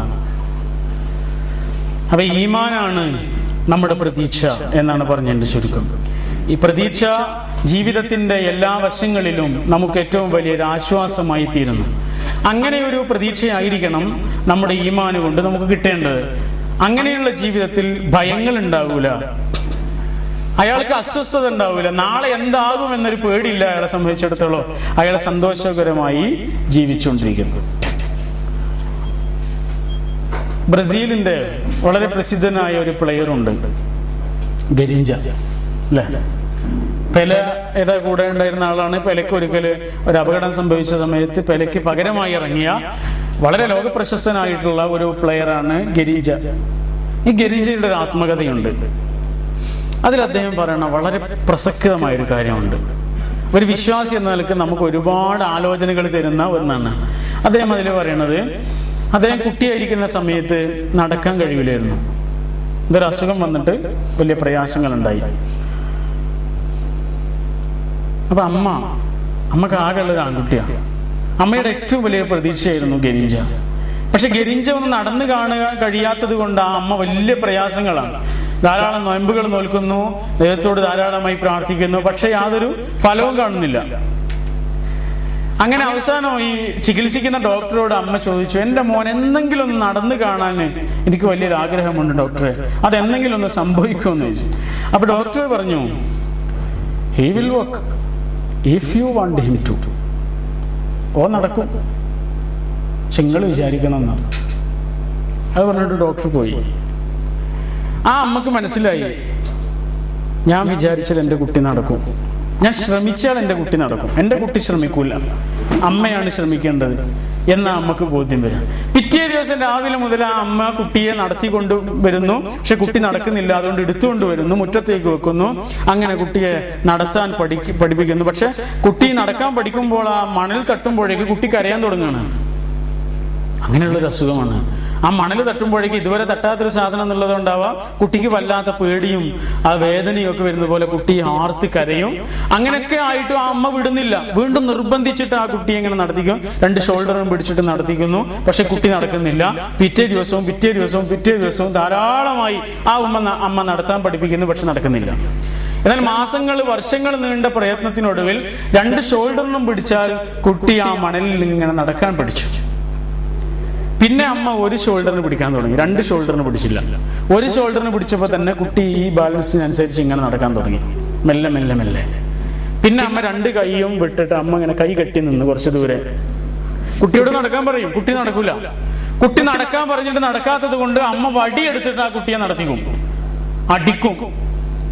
അടി പേടിച്ചിട്ട് ആ കുട്ടി മെല്ലെ എഴുന്നേൽക്കുന്നുണ്ട്, നടക്കാൻ ശ്രമിക്കുന്നുണ്ട്, വീഴുന്നുണ്ട്, വീണ്ടും കരയുന്നുണ്ട്, വീണ്ടും മുറിവാകുന്നുണ്ട്, വീണ്ടും എഴുന്നേൽക്കാൻ ശ്രമിക്കുന്നുണ്ട്, മുറിയാകുന്നുണ്ട്, കരയുന്നുണ്ട്. അങ്ങനെ അപ്പൊ അയൽപ്പക്കത്തുള്ള ആളുകളൊക്കെ പറയും, എന്തൊരു അമ്മയാണ് ആ അമ്മ, ഇത്ര ക്രൂരയാണ് ആ സ്ത്രീ, ആ പാവം കുട്ടിയോടാണല്ലോ ഇങ്ങനെയൊക്കെ ചെയ്യുന്നത് എന്നെല്ലാവരും അങ്ങനെ കുറ്റപ്പെടുത്തും. പക്ഷെ അങ്ങനെ ആ അമ്മ വർഷങ്ങൾ നീണ്ട പ്രയത്നത്തിനൊടുവിൽ ആ കുട്ടി ഒറ്റയ്ക്ക് നടക്കാൻ തുടങ്ങി. ഒറ്റയ്ക്ക് നടക്കാൻ തുടങ്ങിയത് കണ്ടപ്പോ ആ അമ്മ അയൽക്കാരെ എല്ലാം വിളിച്ചിട്ട് പറയണൊരു കാര്യമുണ്ട്. അവർ പറഞ്ഞു, എന്റെ കുട്ടിയെ ഞാൻ നിർബന്ധിച്ച് വടിയെടുത്തിട്ട് നടക്കാൻ ആ കുട്ടിയോട് പറയുകയും പരിശീലിപ്പിക്കുകയൊക്കെ ചെയ്യുമ്പോൾ നിങ്ങളെല്ലാവരും എന്നെ കുറ്റം പറയാറില്ലേ? നിങ്ങൾക്കറിയോ, എന്റെ ഗരിഞ്ച അങ്ങനെ വേദനിക്കുകയും മുറിവാകുകയും ഒക്കെ ചെയ്യുന്നത് കാണുമ്പോൾ എന്റെ കരള് കരയുകയായിരുന്നു, എന്റെ ഉള്ളിൽ കരയുകയായിരുന്നു. വീടിന്റെ ഉള്ളിലേക്ക് എത്തിയാൽ വാതിലടിച്ചിട്ട് ഞാൻ പൊട്ടിക്കരയും. എന്തിനാണ് ഞാൻ അങ്ങനെ ചെയ്തതെന്ന് നിങ്ങൾക്ക് മനസ്സിലായിട്ടുണ്ടോ? ഞാൻ ഇന്നോ നാളെയോ മരിച്ചു പോകും. പക്ഷെ ഞാൻ മരിച്ചു പോയാലും എന്റെ ഗരിഞ്ച മറ്റൊരാളുടെ സഹായമില്ലാതെ ജീവിക്കണവന്. ഓന്റെ കാര്യങ്ങളെല്ലാം അവൻ തന്നെ ചെയ്യുന്ന ഒരു അവസ്ഥ അവൻ ഉണ്ടാകണം. അതിനു വേണ്ടിയാണ് ഈ അമ്മ ഇങ്ങനെ ചെയ്തത് എന്ന് നിങ്ങൾക്ക് ഇപ്പൊ മനസ്സിലായില്ലേ എന്ന് ആ അമ്മ പറയുന്നുണ്ട്. ആ ഗരിഞ്ചയാണ്, നടക്കാൻ കഴിയാതെ ജനിച്ച ആ കുട്ടിയാണ് ലോക പ്രശസ്ത ഫുട്ബോളറായി മാറിയത്. കാൽപന്ത് കളിയുടെ രാജാക്കന്മാരിൽ ഒരാളായി മാറിയത് ആ കുട്ടിയാണ്. നിങ്ങൾ ആലോചിച്ചു ആ അമ്മയുടെ ഒരു മനസ്സ്. ഇതാണ് പടച്ചവന്റെ മനസ്സ്. ഇങ്ങനെയാണ് നമ്മൾ അള്ളാഹനെ മനസ്സിലാക്കേണ്ടത്. അള്ളാഹ് നമുക്കൊരു പ്രയാസമോ ഒരു വേദനയോ ദുഃഖമോ വരുമ്പോഴേക്ക് നമ്മൾ അള്ളാഹനെ കുറ്റപ്പെടുത്തുകയല്ല, മറിച്ച് അള്ളാഹ് നമ്മളെ കൊണ്ട് എന്തോ ഒന്ന് ഉദ്ദേശിച്ചിട്ടുണ്ട്. അത് നമുക്ക് മനസ്സിലാവില്ലത്. ഒരു പക്ഷെ അള്ളാഹു തന്നൊരു കാര്യം നമുക്ക് അനുഗ്രഹമാണ് എന്ന് ഇന്നോ നാളെയോ നമുക്ക് മനസ്സിലാവണമെന്നില്ല. ഒരു പക്ഷെ നമ്മുടെ മരണം വരെ നമുക്ക് മനസ്സിലാവണമെന്നില്ല. എന്നാലും അത് അള്ളാഹിന്റെ കാരുണ്യാണ്. അതാണ് അള്ളാഹിനെ കുറിച്ച് നമ്മൾ പറയുന്നത് അർഹമുർ റഹീം എന്നാണ്. അർഹമുർ റഹീം എന്ന് പറഞ്ഞാൽ എന്താണ്? കാരുണ്യവാൻ എന്നല്ല അതിന്റെ അർത്ഥം. കാരുണ്യവാന്മാരിൽ വെച്ച് ഏറ്റവും വലിയ കാരുണ്യവാൻ എന്നാണ്. കാരുണ്യവാന്മാരിൽ വെച്ച് ഏറ്റവും വലിയ കാരുണ്യവാന്റെ അടുത്ത് നിന്ന് കാരുണ്യല്ലേ വരുള്ളൂ. അപ്പൊ നമ്മുടെ ജീവിതത്തിൽ സംഭവിച്ച ഒരു കാര്യത്തിന്റെ പേരിൽ നമ്മൾ അള്ളാഹുവിനെ കുറ്റപ്പെടുത്തുകയാണെങ്കിൽ അതിന്റെ അർത്ഥം ആ ഈമാൻ നമ്മളെ വേണ്ടത്ര സ്വാധീനിച്ചിട്ടില്ല എന്ന്. നല്ല റോട്ടിലൂടെ മാത്രം വാഹനം ഓടിച്ച ഒരാള് നല്ല ഡ്രൈവർ ആകുമോ? ഇല്ല. ശാന്തമായ സമുദ്രത്തിലൂടെ മാത്രം കപ്പലോട്ടിയ ഒരാൾ നല്ലൊരു കപ്പിത്താനാവില്ലല്ലോ. തെളിഞ്ഞു കിടക്കുന്ന ആകാശത്തിലൂടെ മാത്രം വിമാനം ഓട്ടിയ ഒരു പൈലറ്റ് നല്ലൊരു പൈലറ്റ് ആകൂലല്ലോ. കുണ്ടും കുഴിയും വളവും തിരിവും കച്ചറയും എല്ലാം ഉള്ള റോട്ടിലൂടെ കൂടി വാഹനം ഓടിക്കാൻ കഴിയുമ്പോഴേ ഒരാൾ നല്ല ഡ്രൈവർ ആകുള്ളൂ. അശാന്തമായ സമുദ്രത്തിൽ കൂടി കപ്പലോട്ടാൻ കഴിയുമ്പോൾ ഒരാൾ നല്ല കപ്പിത്താനാകണുള്ളൂ. അങ്ങനെയാണെങ്കിൽ പ്രതിസന്ധികളില്ലാത്ത ജീവിതത്തിലൂടെ മാത്രം ജീവിച്ച ഒരാള് പവർഫുൾ ആയ ഒരു വ്യക്തിയായി മാറൂല. നമ്മൾ പ്രസംഗിക്കണ്ട. നിങ്ങൾ ആലോചിച്ച് നോക്കൂ, നമ്മുടെ ജീവിതത്തിൽ നമ്മൾ പലതരത്തിലുള്ള സന്തോഷങ്ങൾ അനുഭവിച്ചിട്ടില്ലേ? നമ്മളെല്ലാവരും നമ്മൾ ആർത്തിച്ചിരിക്കുകയും വല്ലാതെ ആനന്ദിക്കുകയും ചെയ്ത ഒരുപാട് അനുഭവങ്ങൾ നമ്മുടെ ജീവിതത്തിലല്ലേ? എന്നാൽ ഒരു അനുഭവം പോലും ഇന്ന് നമ്മൾ ആലോചിക്കുമ്പോൾ നമുക്ക് ചിരി വരുന്നുണ്ടോ? സന്തോഷം തോന്നുന്നുണ്ടോ? അന്ന് ചിരിച്ചതിൻ്റെ ഒരു ചെറിയ ശതമാനമെങ്കിലും ചിരി ഇന്ന് നമ്മുടെ മനസ്സിൽ വരുന്നില്ല. അന്ന് ആനന്ദിച്ചത് ആനന്ദത്തിൻ്റെ ഒരു ചെറിയ ശതമാനം ആനന്ദം പോലും ഇന്ന് നമ്മുടെ മനസ്സിലേക്ക് വരുന്നില്ലല്ലോ. എന്നാൽ നമ്മുടെ ജീവിതത്തിൽ നമ്മൾ കുറേ പ്രയാസങ്ങൾ അനുഭവിച്ചിട്ടുണ്ട്. ആ പ്രയാസങ്ങൾ ഇന്ന് നമ്മളൊന്ന് ആലോചിച്ച് നോക്കൂ. ഇന്ന് നമ്മൾ ആലോചിക്കുമ്പോഴാണ് നമുക്ക് മനസ്സിലാവുന്നത് ആ പ്രയാസങ്ങളിൽ നിന്നാണ് നമ്മൾ കുറേ കാര്യങ്ങൾ പഠിച്ചത്. ശരിയല്ലേ പറയണേ? അല്ലേ? അപ്പൊ നമ്മുടെ ജീവിതത്തിൽ അനുഭവിച്ച വലിയ വലിയ സന്തോഷങ്ങളിൽ നിന്ന് പോലും നമ്മൾ ചെറിയ ചെറിയ പാഠങ്ങൾ പഠിച്ചിട്ടില്ല. നമ്മുടെ ജീവിതത്തിൽ അനുഭവിച്ച ചെറിയ ചെറിയ ദുഃഖങ്ങളിൽ നിന്ന് വിഷമങ്ങളിൽ നിന്ന് നമ്മൾ വലിയ വലിയ പാഠങ്ങൾ പഠിച്ചിട്ടുണ്ട്. സാമ്പത്തികമായ പ്രതിസന്ധികളാവാം, മക്കളുടെ വിഷയങ്ങളാവാം, അല്ലെങ്കിൽ കുടുംബത്തിന്റെ മറ്റു പ്രയാസങ്ങളാവാം, വ്യക്തിപരമായ മറ്റു പലതരത്തിലുള്ള ദുഃഖങ്ങളും ദുരിതങ്ങളും ഒക്കെ അതിൽ നിന്നാണ് നമ്മൾ ഉണ്ടായത്. അതിൽ നിന്നാണ് നമ്മൾ ഈ കാണുന്ന വ്യക്തിയായി തീർന്നത്. നമ്മൾ അനുഭവിച്ച സന്തോഷങ്ങളിൽ നിന്നല്ല സഹോദരങ്ങളെ, നമ്മൾ അനുഭവിച്ച ദുഃഖങ്ങളിൽ നിന്നാണ്. ഒരുപക്ഷെ ഇന്ന് നമ്മൾ അനുഭവിക്കുന്ന ഈ സന്തോഷത്തിന്റെ പിറകിൽ നമ്മുടെ ദുഃഖമില്ലെങ്കിൽ നമ്മുടെ ഉപ്പയുടെയോ നമ്മുടെ ഉമ്മയുടെയോ നമ്മുടെ വല്യുപ്പയുടെയോ നമ്മെ വളർത്തിക്കൊണ്ടുവന്നവരുടെ സങ്കടങ്ങൾ, അവരൊരുപാട് വെയിൽ കൊണ്ടതുകൊണ്ട്, അവരൊരുപാട് വിയർപ്പൊഴുക്കിയത് കൊണ്ട്, അവരൊരുപാട് സന്തോഷങ്ങൾ മാറ്റിവെച്ചത് കൊണ്ടാണ് ഇന്ന് നമ്മൾ ഈ സന്തോഷം അനുഭവിക്കുന്നത്. അല്ല എന്ന് പറയാൻ ഇവിടെ ഒരാൾക്കും സാധിക്കണമെന്നില്ല. കാരണം എന്താണ്? എല്ലാവരും നീറുന്ന അനുഭവങ്ങളിൽ നിന്ന് വളർന്നു വന്നവരാണ്. നമ്മൾ വാഹനം ഓടിക്കുമ്പോൾ ഇവിടെ ഒരു ഗ്ലാസ് വെക്കും, ഒരു കണ്ണാടി വെക്കും. എന്തിനാണ് കണ്ണാടി? നമ്മുടെ മുഖം കാണാനല്ലല്ലോ, ബാക്ക് കാണാനാണ്. എന്തിനാണ് ഈ ബാക്ക് വശം കാണുന്നത്? മുന്നോട്ട് പോണ ആള് ബാക്ക് വശം കാണുമ്പോൾ ഇയാൾക്ക് മുന്നോട്ട് നന്നായി പോകാൻ കഴിയുള്ളൂ, അല്ലേ? അങ്ങനെയാണെങ്കിൽ കഴിഞ്ഞ കാലം നമ്മെ ഒരുപാട് കാര്യങ്ങൾ പഠിപ്പിച്ചിട്ടുണ്ട്. ആ കഴിഞ്ഞ കാലത്തെ അനുഭവങ്ങളുടെ തീച്ചൂളയിൽ നിന്നാണ് ഞാനും നിങ്ങളും ഈ വളർന്നു വന്നിട്ടുള്ളത്. ആ അനുഭവങ്ങളുടെ കഥ ഓർക്കാതെ നമുക്ക് ഉജ്ജ്വലമായി മുന്നോട്ട് പോകാൻ കഴിയില്ല.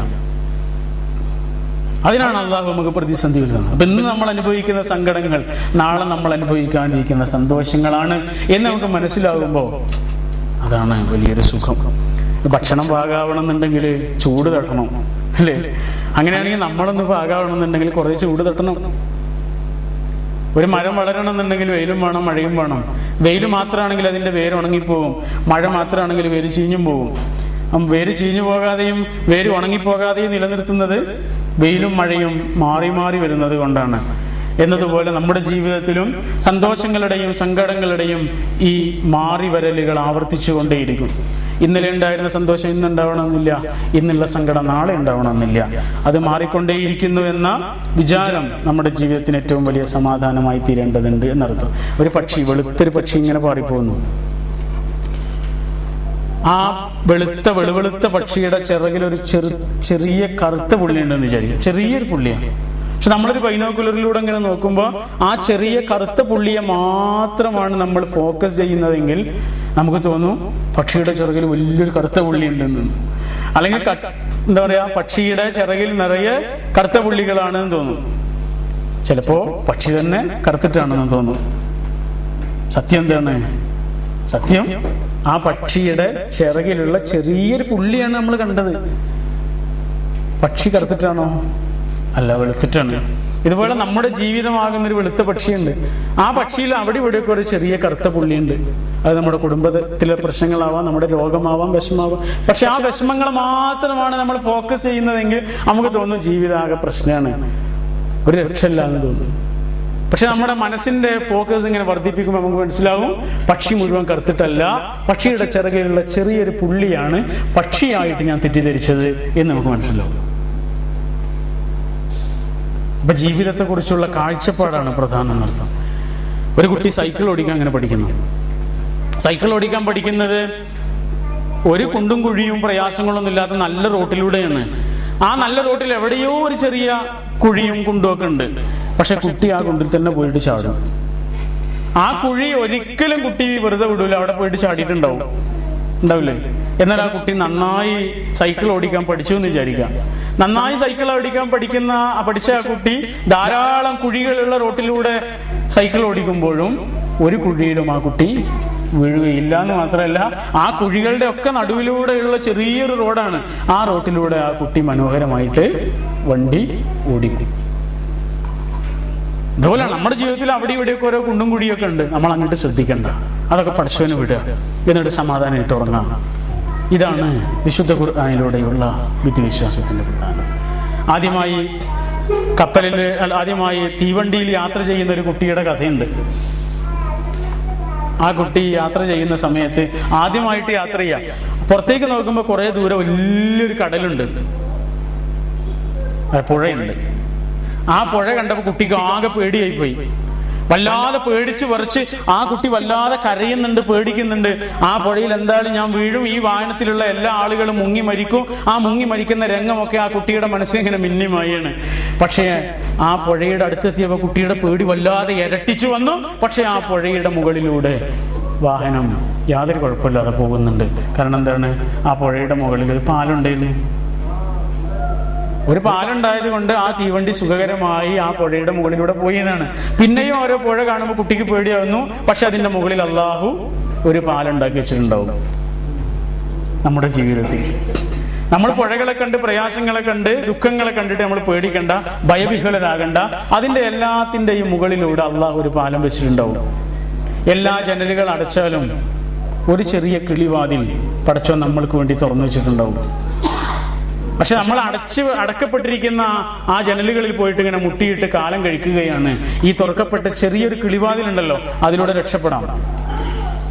ഒന്നുകൂടി ആവർത്തിച്ചു പറയാം, എല്ലാ വാതിലുകൾ അടക്കപ്പെട്ടാലും ഒരു ചെറിയ ജനൽ അള്ളാഹു നമ്മൾക്ക് വേണ്ടി തുറന്നു വെച്ചു.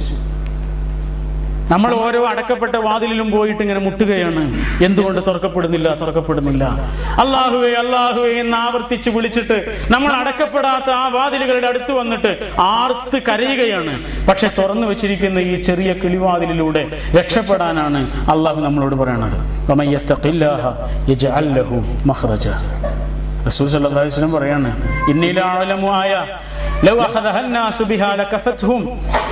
എനിക്കൊരു ആയത്തറിയാം. ആ ആയത്തെങ്ങാനും മനുഷ്യന്മാര് ശരിയായ വിധത്തിൽ പഠിച്ചു മനസ്സിലാക്കിയിട്ടുണ്ടെങ്കിൽ ഖുർആൻ മുഴുവനൊന്നും ആരും പഠിക്കണ്ട, ആ ആയത്തന്നെ മദീന. അതാണ് പറഞ്ഞതിന്റെ അർത്ഥം. എന്നിട്ട് റസൂൽ സല്ലല്ലാഹു അലൈഹി വസല്ലം ഓതിയത് ഈ ആയത്താണ്. സൂറത്തു ത്വലാഖിലെ വമൻ യത്തഖില്ലാഹ യജ്അൽ ലഹു മഖ്റജ വയർസുഖുഹു മിൻ ഹൈസു ലാ യഹ്തസിബ്. അല്ലാഹനെ സൂക്ഷിക്കുന്ന ആളുകൾക്ക് അല്ലാഹു ഒരു മഖ്റജ്, എക്സിറ്റ് അല്ലേ, അല്ല ഒരു മഖ്റജ് കാണിച്ചു കൊടുക്കും. എത്ര വലിയ പ്രതിസന്ധികളിലും അവർക്ക് രക്ഷപ്പെടാനുള്ള ഒരു വഴി കാണിക്കുമെന്നാണ് ആ പറഞ്ഞതിന്റെ അർത്ഥം. നമ്മൾ പറഞ്ഞത് അള്ളാഹുവിലുള്ള വിശ്വാസം തന്നെയാണ് ആ അള്ളാഹുവിൻ്റെ തീരുമാനങ്ങളിലുള്ള വിശ്വാസം. ജീവിതത്തിൽ എന്ത് സംഭവിച്ചാലും നമ്മൾക്ക് പിടിച്ചു നിൽക്കാൻ കഴിയുന്നത്, നമ്മുടെ മനസ്സ് തകരാതെ നമുക്ക് പിടിച്ചു നിൽക്കാൻ കഴിയുന്നത് ആ വിശ്വാസം കൊണ്ടാണ്. കാസർഗോഡുള്ള ഒരു സ്ത്രീയെ എനിക്കറിയാം. അവർക്ക് ആകെ ഒരു ഭർത്താവും എന്താ പറയുക 2 ചെറിയ കുട്ടികളും ഭർത്താവും മാത്രമേ ഉള്ളൂ. ഈ ഭർത്താവ് പെട്ടെന്ന് എന്തൊരു അറ്റാക്ക് വന്നിട്ട് മരിച്ചുപോയി. പിന്നെ ആൺകുട്ടികളാണ് അവരുടെ ഏറ്റവും വലിയ പ്രതീക്ഷ. ഈ ആൺകുട്ടികൾ പുഴയുടെ പക്കത്താണ് എൻ്റെ വീട്. ചെറുപ്പം മുതലേ ആ കുട്ടികൾ പുഴയിൽ പോയിട്ട് കളിക്കുന്നതാണ്. പക്ഷേ ഒരു കുട്ടി MBA പഠിക്കുന്നു, മറ്റൊരു കുട്ടി CA മറ്റോ പഠിക്കുകയാണ്, MCA മറ്റോ പഠിക്കുകയാണ്. 2 കുട്ടികൾ ആ പുഴയിൽ മുങ്ങി മരിച്ചു. ആ ഉമ്മയുടെ മനസ്സ് നമ്മളൊന്ന് ആലോചിച്ച് നോക്കും. ആ ഉമ്മ ഒരിക്കൽ കണ്ടപ്പോൾ പറയാൻ നമ്മളോട്, ഖുർആൻ പഠിച്ചിട്ടില്ലായിരുന്നെങ്കിൽ ഞാൻ ആത്മഹത്യ ചെയ്തിരിക്കുന്നതാണ്. നമ്മുടെ ജീവിതത്തിലുണ്ടായതാണ് പറഞ്ഞത്. ഖുർആൻ പഠിച്ചിട്ടില്ലായിരുന്നെങ്കിൽ ഞാൻ ആത്മഹത്യ ചെയ്തിരിക്കും കുട്ടിയെന്നാണ് പറഞ്ഞു. നിങ്ങളൊന്ന് ആലോചിച്ച് നോക്കൂ. ഞങ്ങളുടെ നാടിനടുത്ത് ഒരു പ്രദേശമുണ്ട്. അവിടെ ഉള്ള ഒരാളെനിക്കറിയാം. അദ്ദേഹത്തിൻ്റെ ഭാര്യ മരിച്ചു, മകള് മരിച്ചു, മകളുടെ ഭർത്താവ് മരിച്ചു, മകൻ മരിച്ചു, മകൻ്റെ ഭാര്യയും മരിച്ചു. ഓരോരുത്തരും ഓരോ കാരണങ്ങൾ കൊണ്ട് ഒരു 3-4 വർഷത്തിനിടയിൽ എല്ലാവരും മരിച്ചു. എങ്ങനെ ഉണ്ടായിരിക്കും അവരുടെ മനസ്സൊന്ന് ആലോചിച്ചു. അദ്ദേഹം പറഞ്ഞത് എന്താണെന്നറിയോ? എനിക്ക് എൻ്റെ ഈമാന് മാത്രമാണ് ആശ്വാസം എന്ന് പറഞ്ഞു. അങ്ങനെയാണ് അദ്ദേഹം പ്രയോഗിച്ചത്. എനിക്ക് എൻ്റെ ഈമാന് മാത്രമാണ് ആശ്വാസം. ശരിയാണത്. വേറൊന്നും ആശ്വാസമില്ലല്ലോ. വേറെ നമ്മൾക്ക് കൗതുകം തോന്നുന്ന ഒരു കാഴ്ച അദ്ദേഹത്തിന് കൗതുകം തോന്നൂല. നമുക്ക് സന്തോഷം തോന്നുന്ന, നമുക്ക് ചിരി വരുന്ന ഒരു സന്തോഷം, ഒരു കാഴ്ച അയാളെ സംബന്ധിച്ചിടത്തോളം ചിരിപ്പിക്കുന്ന ഒരു കാഴ്ചയല്ല. അവിടെ മനസ്സ് മുഴുവനും തിങ്ങി വിങ്ങി വിഷമങ്ങൾ കൊണ്ട് കനം കെട്ടിയ മനസ്സാണ്. ആ മനുഷ്യനാണ് പറയണത്, പടച്ചോന്നുള്ള വിശ്വാസം മാത്രമേ എനിക്ക് സമാധാനമുള്ളൂ. ആ സമാധാനമാണ് നമ്മൾ തിരിച്ചറിയേണ്ടത്. പ്രതിസന്ധികളുടെയും പ്രയാസങ്ങളുടെയും നടുക്കടലിലൂടെ നീങ്ങുമ്പോഴും അള്ളാഹു എന്ന പ്രതീക്ഷ കൈവിടാതെ ജീവിക്കാൻ കഴിയുക എന്നുള്ളത് നിസ്സാരമായൊരു സംഗതിയല്ല. ആ അനുഭവമാണ് യഥാർത്ഥത്തിൽ നമ്മുടെ ജീവിതത്തിൽ നമ്മൾ തിരിച്ചു കൊണ്ടുവരേണ്ടത് എന്നർത്ഥം. ഈ വിശ്വാസമില്ലാത്ത ആളുകളോ, ഈ വിശ്വാസമില്ലാത്ത ആളുകൾക്ക് ഇത് അനുഭവിക്കാൻ കഴിയുമോ? എൻ്റെ ഒരു അനുഭവം ഞാൻ പറയാം. കേരളത്തിലെ വളരെ പ്രശസ്തനായ എഴുത്തുകാരനും പുരോഗമന കലാസാഹിത്യ സംഘത്തിന്റെ നേതാവുമായൊരു ആള് നമ്മളൊക്കെ കേട്ടിരിക്കും, KEN. ഈ പേര് പറയാമോ എന്ന് ചോദിച്ചപ്പോൾ അദ്ദേഹം അനുവാദം തന്നുകൊണ്ടാണ് ഞാൻ ഈ പേര് പറയണത്, അല്ലെങ്കിൽ ഞാൻ പറയുമായിരുന്നില്ല. KENോട് ഒക്കെ ഒരു അഭിമുഖം നടത്തുന്ന സമയത്ത് അദ്ദേഹത്തോട് വെറുതെ ഒരു ചോദ്യം ചോദിച്ചു. നമ്മളൊരു ദൈവവിശ്വാസിയാണ്, പടച്ചോൻ വിശ്വാസമുള്ള, ജീവിതത്തിൽ എന്ത് പ്രതിസന്ധി ഉണ്ടായാലും എന്തൊക്കെ നഷ്ടപ്പെട്ടാലും പടച്ചോൻ നഷ്ടപ്പെടില്ലല്ലോ എന്നുള്ള ഒരു സമാധാനമുള്ള ആളാണ്. അപ്പോൾ പടച്ചോനിൽ വിശ്വസിക്കുന്നത് കൊണ്ട് എനിക്ക് ഒരുപാട് സമാധാനമുണ്ട്. പടച്ചോനിൽ വിശ്വസിക്കാത്തത് കൊണ്ട് KENന് എന്ത് സമാധാനമാണ് ഉള്ളതെന്ന് വെച്ചു. അതുണ്ടാവുമല്ലോ. അദ്ദേഹം കുറെ നേരം ആലോചിച്ചു, പതിവിലേറെ ആലോചിച്ചു. കുറെ നേരം ആലോചിച്ചിട്ട് അദ്ദേഹം പറഞ്ഞു, ഒരു സമാധാനമില്ല. എന്നിട്ട് അദ്ദേഹം 1-2 കാര്യങ്ങൾ പറഞ്ഞു, ആത്മാർത്ഥമായിട്ട് പറയാം. കുറ്റ്യാടിയിലൊരു സൂപ്പി മാഷുണ്ട്, കവിത ഒക്കെ എഴുതുന്ന ആളാണ്. അദ്ദേഹത്തിന്റെ കുട്ടി മറ്റു 2 കുട്ടികളോടൊപ്പം കുറ്റ്യാടി പുഴയിൽ കുളിക്കാൻ പോയപ്പോൾ ആ പുഴയിൽ മുങ്ങി മരിച്ചുപോയി. ഈ സൂപ്പി മാഷ് KENന്റെ വളരെ അടുത്ത സുഹൃത്താണ്. കുട്ടി മരിച്ചു എന്നറിഞ്ഞപ്പോൾ സൂപ്പി മാഷിന്റെ വീട്ടിലേക്ക് KEN പോവാണ്. KEN പറയുന്ന അനുഭവമാണ്. അങ്ങനെ ഞാൻ ആ വീട്ടിലേക്ക് ചെന്നു. പിഞ്ചു കുഞ്ഞ് മരിച്ചതിന്റെ സങ്കടം പേറി നിൽക്കുന്ന സൂഫി മാഷെ കണ്ടപ്പോൾ ഞാൻ ആകെ വിറച്ചുപോയി. എന്റെ മനസ്സാകെ തകർന്നു പോയി. ഞാൻ അദ്ദേഹത്തിന്റെ കൈ പിടിച്ചു. ഇനി ഞാൻ എന്താണ് പറയേണ്ടത്? കണ്ണിൽ വെള്ളം നിറച്ചിട്ടാണ് അദ്ദേഹം നമ്മളോട് ഈ കഥ പറയുന്നത്. അദ്ദേഹം പറഞ്ഞു, സൂഫി മാഷയുടെ കൈ പിടിച്ചിട്ട് ഞാൻ എന്ത് പറയണം? അതൊരു പിഞ്ചു കുട്ടിയല്ലേ, അവൻ പാപം ചെയ്യാത്ത കുട്ടിയല്ലേ, അവൻ സ്വർഗത്തിൽ പോകുമെന്ന് പറയാൻ ഒരു സ്വർഗത്തിൽ എനിക്ക് വിശ്വാസമില്ല. ഇതൊക്കെ പടച്ചവന്റെ പരീക്ഷണമല്ലേ, ദൈവത്തിന്റെ പരീക്ഷണമല്ലേ എന്ന് പറയാൻ ഒരു ദൈവത്തിലും എനിക്ക് വിശ്വാസമില്ല. ഞാൻ ഏറ്റവും അധികം പ്രതിസന്ധി അനുഭവിച്ചൊരു സമയമായിരുന്നു അത് എന്നാ പറയുന്നത്. നിങ്ങൾ ആലോചിച്ച് നോക്കൂ, ഒരുപാട് മഹാഗ്രന്ഥങ്ങൾ നിറഞ്ഞു നിൽക്കുന്ന വീടാണ് അദ്ദേഹത്തിന്റെ വീട്. പക്ഷെ ആ മഹാഗ്രന്ഥങ്ങളിൽ ഒരു വരിയും അദ്ദേഹത്തിന് ആശ്വാസമായില്ലല്ലോ. ആ കനം തിങ്ങിയ മഹാഗ്രന്ഥങ്ങളിൽ നിന്നൊരൊറ്റ വരി പോലും ആ മനുഷ്യന്റെ ആശ്വാസമായിട്ട് ആ സമയത്ത് വന്നില്ലല്ലോ. ഇതാണ് വിശ്വാസമുള്ളൊരു വ്യക്തിയും വിശ്വാസമില്ലാത്തൊരു വ്യക്തിയും നമ്മുടെ വിശ്വാസം. കാൾ മാർക്സ് ലോകത്തിന് ഒരുപാട് സേവനം ചെയ്ത ആളാണ്. അദ്ദേഹത്തിന്റെ സേവനങ്ങൾ നമ്മൾ ചെറുതായി കാണാൻ പാടില്ല. ലണ്ടനിലെ ബ്രിട്ടീഷ് ലൈബ്രറിയിൽ ഏറ്റവും ആദ്യം വന്ന് ഏറ്റവും അവസാനം പോകുമായിരുന്ന ഒരു മനുഷ്യനായിരുന്നു. പാവപ്പെട്ട ആളുകൾക്ക് വേണ്ടി ജീവിതം മുഴുവനും ഒഴിഞ്ഞു വെച്ച ഒരാളായിരുന്നു. അദ്ദേഹം എഴുതി വെച്ച മഹാഗ്രന്ഥങ്ങൾ ഇന്നും അങ്ങനെയുള്ള ആളുകൾക്കൊക്കെ ആവേശമാണ്. നിങ്ങൾ ആലോചിച്ച് നോക്കുക, അദ്ദേഹത്തിന്റെ ജീവിതത്തിൽ ഒരു സംഭവം ഉണ്ടായി. അദ്ദേഹത്തിന് എഡ്വാർഡ് എന്ന് പറഞ്ഞിട്ടൊരു കുട്ടിയുണ്ടായിരുന്നു. ആ എഡ്വാർഡിന് ഇദ്ദേഹത്തിന് വലിയ ഇഷ്ടമായിരുന്നു. അവൻ അസുഖമായപ്പോൾ അവന്റെ കൂടെ തന്നെ നിന്നു. അവന് വെള്ളം കൊടുത്ത്, ഭക്ഷണം കൊടുത്ത്, മരുന്ന് കൊടുത്ത് അവന്റെ കൂടെ തന്നെയാണ് മാർക്സ് നിൽക്കുന്നത്. അവസാനം ആ കുട്ടി മരിച്ചു പോവുകയാണ്. ആ മരണ സമയത്ത് അദ്ദേഹത്തിന്റെ പ്രിയങ്കരനായ സുഹൃത്ത് ഏംഗൽസിനെ വിളിച്ചിട്ട് അദ്ദേഹം പറയുന്നുണ്ട്, പൊട്ടിക്കരഞ്ഞുകൊണ്ട് പറയുന്നുണ്ട്, ഏംഗൽസ്, എന്റെ ജീവിതത്തിൽ ഞാൻ പലതരത്തിലുള്ള പ്രതിസന്ധികളും സങ്കടങ്ങളും ഒക്കെ അനുഭവിച്ചിട്ടുണ്ട്. പക്ഷേ സങ്കടം എന്താണ് എന്ന് ഞാൻ ഇപ്പോഴാണ് അറിയണത് എന്ന് അദ്ദേഹം പറയണം. സങ്കടം എന്താണ് എന്ന് ഞാൻ ഇപ്പോഴാണ് അറിയണത്. പാവം മുഷ് എന്നായിരുന്നു ആ കുട്ടിനെ വിളിച്ചിരുന്നത്. എന്റെ പാവം മുഷ്, അവർ മരിച്ചുപോയി ഏംഗൽസ് എന്ന് പറഞ്ഞിട്ട് അദ്ദേഹം കരയുകയാണ്. ആരാണ് കാൾ മാർക്സ്? കുടുംബം എന്ന് പറഞ്ഞ മുതലാളിത്തത്തിന്റെ സൃഷ്ടിയാണ് എന്ന് പറഞ്ഞ മനുഷ്യനാണ്. ആ മുതലാളിത്തത്തിന്റെ സൃഷ്ടി അദ്ദേഹത്തിന്റെ മനസ്സിൽ ഏറ്റവും വലിയ സങ്കടമായ ഒരു അനുഭവമായി മാറിയല്ലോ.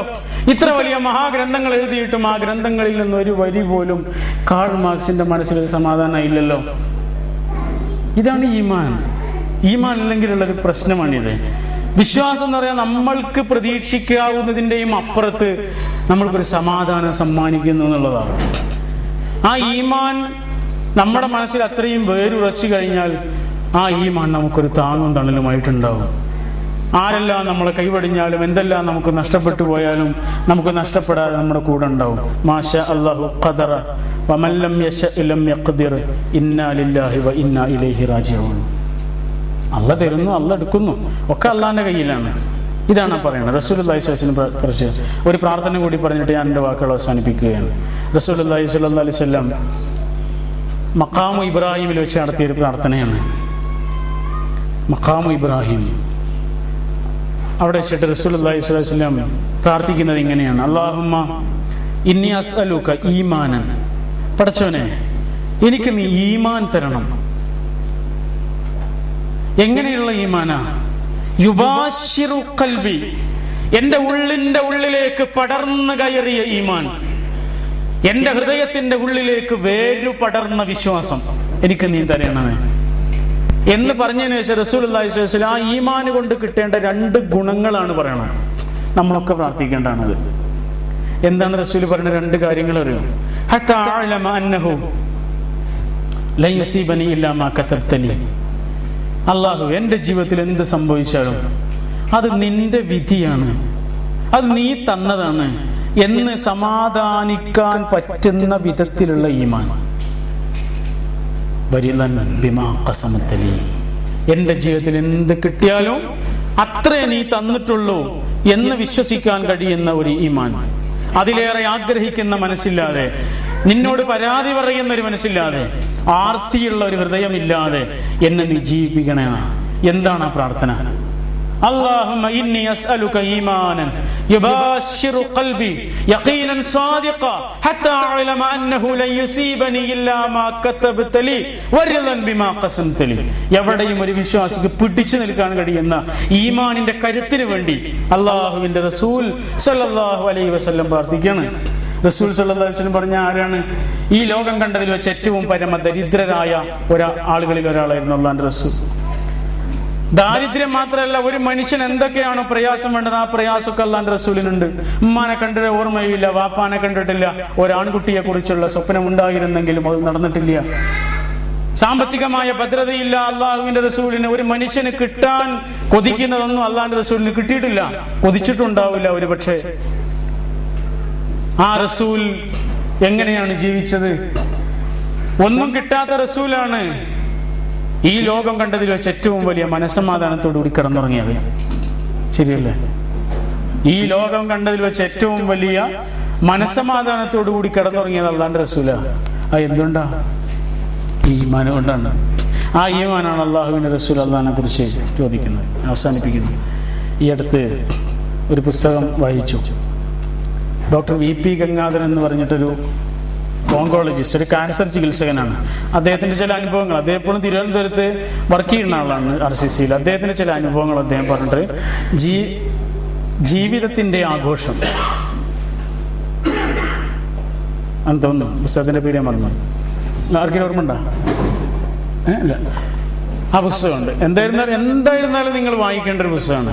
അത് വായിച്ചു കഴിഞ്ഞാലുള്ളൊരു ഗുണം എന്താണെന്നറിയാം? അത് വായിച്ചു കഴിഞ്ഞാൽ നമുക്ക് മനുഷ്യനോട് സ്നേഹം തോന്നും. ഒരു മനുഷ്യന്റെ മുഖത്തൊക്കെ ഇട്ട് നമുക്കൊരു തെറി പറയാൻ തോന്നും. ഒരു മനുഷ്യനോട് നമുക്ക് തെറ്റാൻ തോന്നില്ല. അത്രയും മനുഷ്യനോട് ഇഷ്ടം തോന്നുന്ന പുസ്തകമാണത്. പ്രയാസങ്ങൾ, രോഗങ്ങൾ, ക്യാൻസറിന്റെ ദുഷ്കരമായ അനുഭവങ്ങളിലൂടെ കടന്നു പോകുന്ന ഓരോ ആളുകളെ കുറിച്ചാണ് ഓരോ അധ്യായം. ആ പുസ്തകത്തിൽ ഒരു കഥയുണ്ട്. 21 വയസ്സ് മാത്രം പ്രായമുള്ള ഒരു പെൺകുട്ടി. ആ പെൺകുട്ടിക്ക് ക്യാൻസർ പിടിച്ചിട്ട് അദ്ദേഹത്തിൻ്റെ അടുത്ത് വരികയാണ്. അദ്ദേഹത്തിൻ്റെ അടുത്ത് വന്നിട്ട് അദ്ദേഹം ടെസ്റ്റൊക്കെ നടത്തിയതിനു ശേഷം അദ്ദേഹത്തിന് മനസ്സിലായി യാതൊരു നിലക്കും രക്ഷപ്പെടാൻ കഴിയില്ല. രക്ഷപ്പെടണം എന്നുണ്ടെങ്കിൽ വലിയ പണം ചെലവഴിക്കണം എന്നെല്ലാം ഇവരോട് പറഞ്ഞു. ധാരാളം ലക്ഷക്കണക്കിന് രൂപ ചെലവായാലും മാത്രമേ നിങ്ങൾക്ക് ഇതിൽ നിന്ന് രക്ഷപ്പെടാൻ കഴിയുള്ളൂ എന്നെല്ലാം ഇവരോട് പറഞ്ഞു. ഈ രോഗത്തിന്റെ പ്രയാസങ്ങളെ കുറിച്ചെല്ലാം പറഞ്ഞു. അങ്ങനെ അവർ പൈസ ഇല്ലാത്തതോട് തിരിച്ചുപോയി. പിറ്റേ ദിവസം രാവിലെ ഈ ഡോക്ടറുടെ ക്ലിനിക്കിലേക്ക് ഒരു ചെറുപ്പക്കാരൻ നടന്നിരുന്നു. ആ ചെറുപ്പക്കാരൻ ഡോക്ടറോട് വന്നിട്ട് പറഞ്ഞു, ഡോക്ടർ, ഇന്നലെ നിങ്ങളുടെ അടുത്ത് വന്നിട്ടുള്ള ആ പെൺകുട്ടിയുടെ ഭർത്താവാണ് ഞാൻ. ഞങ്ങളുടെ വിവാഹം കഴിഞ്ഞിട്ട് 1 മാസം മാത്രമേ കിട്ടൂ. ഞങ്ങൾ രണ്ടുപേരും ഒരുമിച്ച് കഴിഞ്ഞത് 2 ദിവസം മാത്രമാണ്. അതിനുശേഷം ഞാൻ ഗൾഫിലേക്ക് പോയതാണ്. അവളുടെ രോഗത്തിന്റെ പ്രയാസങ്ങളും കാഠിന്യവും ഗൗരവവും ഒക്കെ ഞാൻ മനസ്സിലാക്കിയിട്ടുണ്ട് ഡോക്ടർ. അതുകൊണ്ട് ഞാൻ അവിടെ ഇരുന്നിട്ട് കുറെ ആലോചിച്ച് എന്ത് വേണം. എനിക്ക് 2 കാര്യങ്ങൾ ചെയ്യാം. ഒന്നെങ്കിലും അവളെ ഒഴിവാക്കി ഒരാൾ എന്നോടൊന്നും പറയൂല. കാരണം അവളുടെ ജീവിതം എങ്ങാനും നഷ്ടപ്പെട്ടു, ഓന്റെ ജീവിതമെങ്കിലും നന്നായിക്കോട്ടെ എന്ന് എല്ലാവരും പറയാം. അതുകൊണ്ട് അവളെ ഒഴിവാക്കിയാൽ ആരും എന്നെ കുറ്റപ്പെടുത്തില്ല, കുടുംബങ്ങളോ മറ്റാരും കുറ്റപ്പെടുത്തില്ല. അങ്ങനെ വേണമെങ്കിൽ എനിക്ക് ചെയ്യാം. അതല്ലെങ്കിൽ എനിക്ക് അവളെ ചികിത്സിക്കാം. ഏത് വേണമെന്ന് ഞാൻ കുറെ ആലോചിച്ചു ഡോക്ടറെ. ഒരു തീരുമാനത്തിലെത്താൻ എനിക്കൊരു സെക്കൻഡ് പോലും ആവശ്യം വന്നില്ല. ഞാൻ അവളെ ചികിത്സിക്കും. പാതിരാവിലെ ഉറക്കമൊഴിഞ്ഞ് അധ്വാനിക്കേണ്ടി വന്നാൽ, ലക്ഷക്കണക്കിന് രൂപ ചെലവഴിക്കേണ്ടി വന്നാൽ ഞാൻ അവളെ ചികിത്സിക്കും ഡോക്ടറെ. എത്ര വലിയ അധ്വാനം ആവശ്യമായി വന്നാലും അവളെ ഞാൻ ചികിത്സിക്കും. 10 ദിവസം, 1 മാസവും 1 മാസത്തെ വിവാഹബന്ധവും 2 ദിവസത്തെ ഒരുമിച്ചുള്ള ജീവിതം മാത്രമേ ഞങ്ങൾക്കുള്ളൂ എങ്കിലും ആ 2 ദിവസത്തെ ആത്മബന്ധം വെച്ചിട്ട് ഞാൻ അവളെ ചികിത്സിക്കുന്ന പറഞ്ഞത്. അയാൾ ഗൾഫിലേക്ക് തിരിച്ചുപോയി. പൈസ അയക്കുന്നത് ഡോക്ടറുടെ അക്കൗണ്ടിലേക്കാണ്. ഡോക്ടർ അവളെ ചികിത്സിക്കുന്നു. ഇയാൾ രാവും പകലും അധ്വാനിച്ച് ധാരാളം പണമുണ്ടാക്കി, കുറെ കടം വാങ്ങി, അയാളെ കൊണ്ടാകുന്ന വിധത്തിലൊക്കെ ആ പെൺകുട്ടിക്ക് വേണ്ടി തിരിച്ചു കിട്ടുന്ന യാതൊരു പ്രതീക്ഷയില്ല. അത്രയും സ്പ്രെഡ് ചെയ്തിട്ടുണ്ട് ക്യാൻസറിന്റെ അണുക്കളെല്ലാം. ഒരു നിലക്കും പ്രതീക്ഷയില്ലാത്ത ചികിത്സയാണ്. എന്നിട്ടും ധാരാളം ലക്ഷക്കണക്കിന് രൂപ ചെലവഴിച്ചിട്ട് അവളെ ചികിത്സിച്ചു. ഡോക്ടർ പറയുന്നത് അവൾ അതിൽ റിക്കവറായി. അവള് BA ചെയ്തു, B.Ed ചെയ്തു.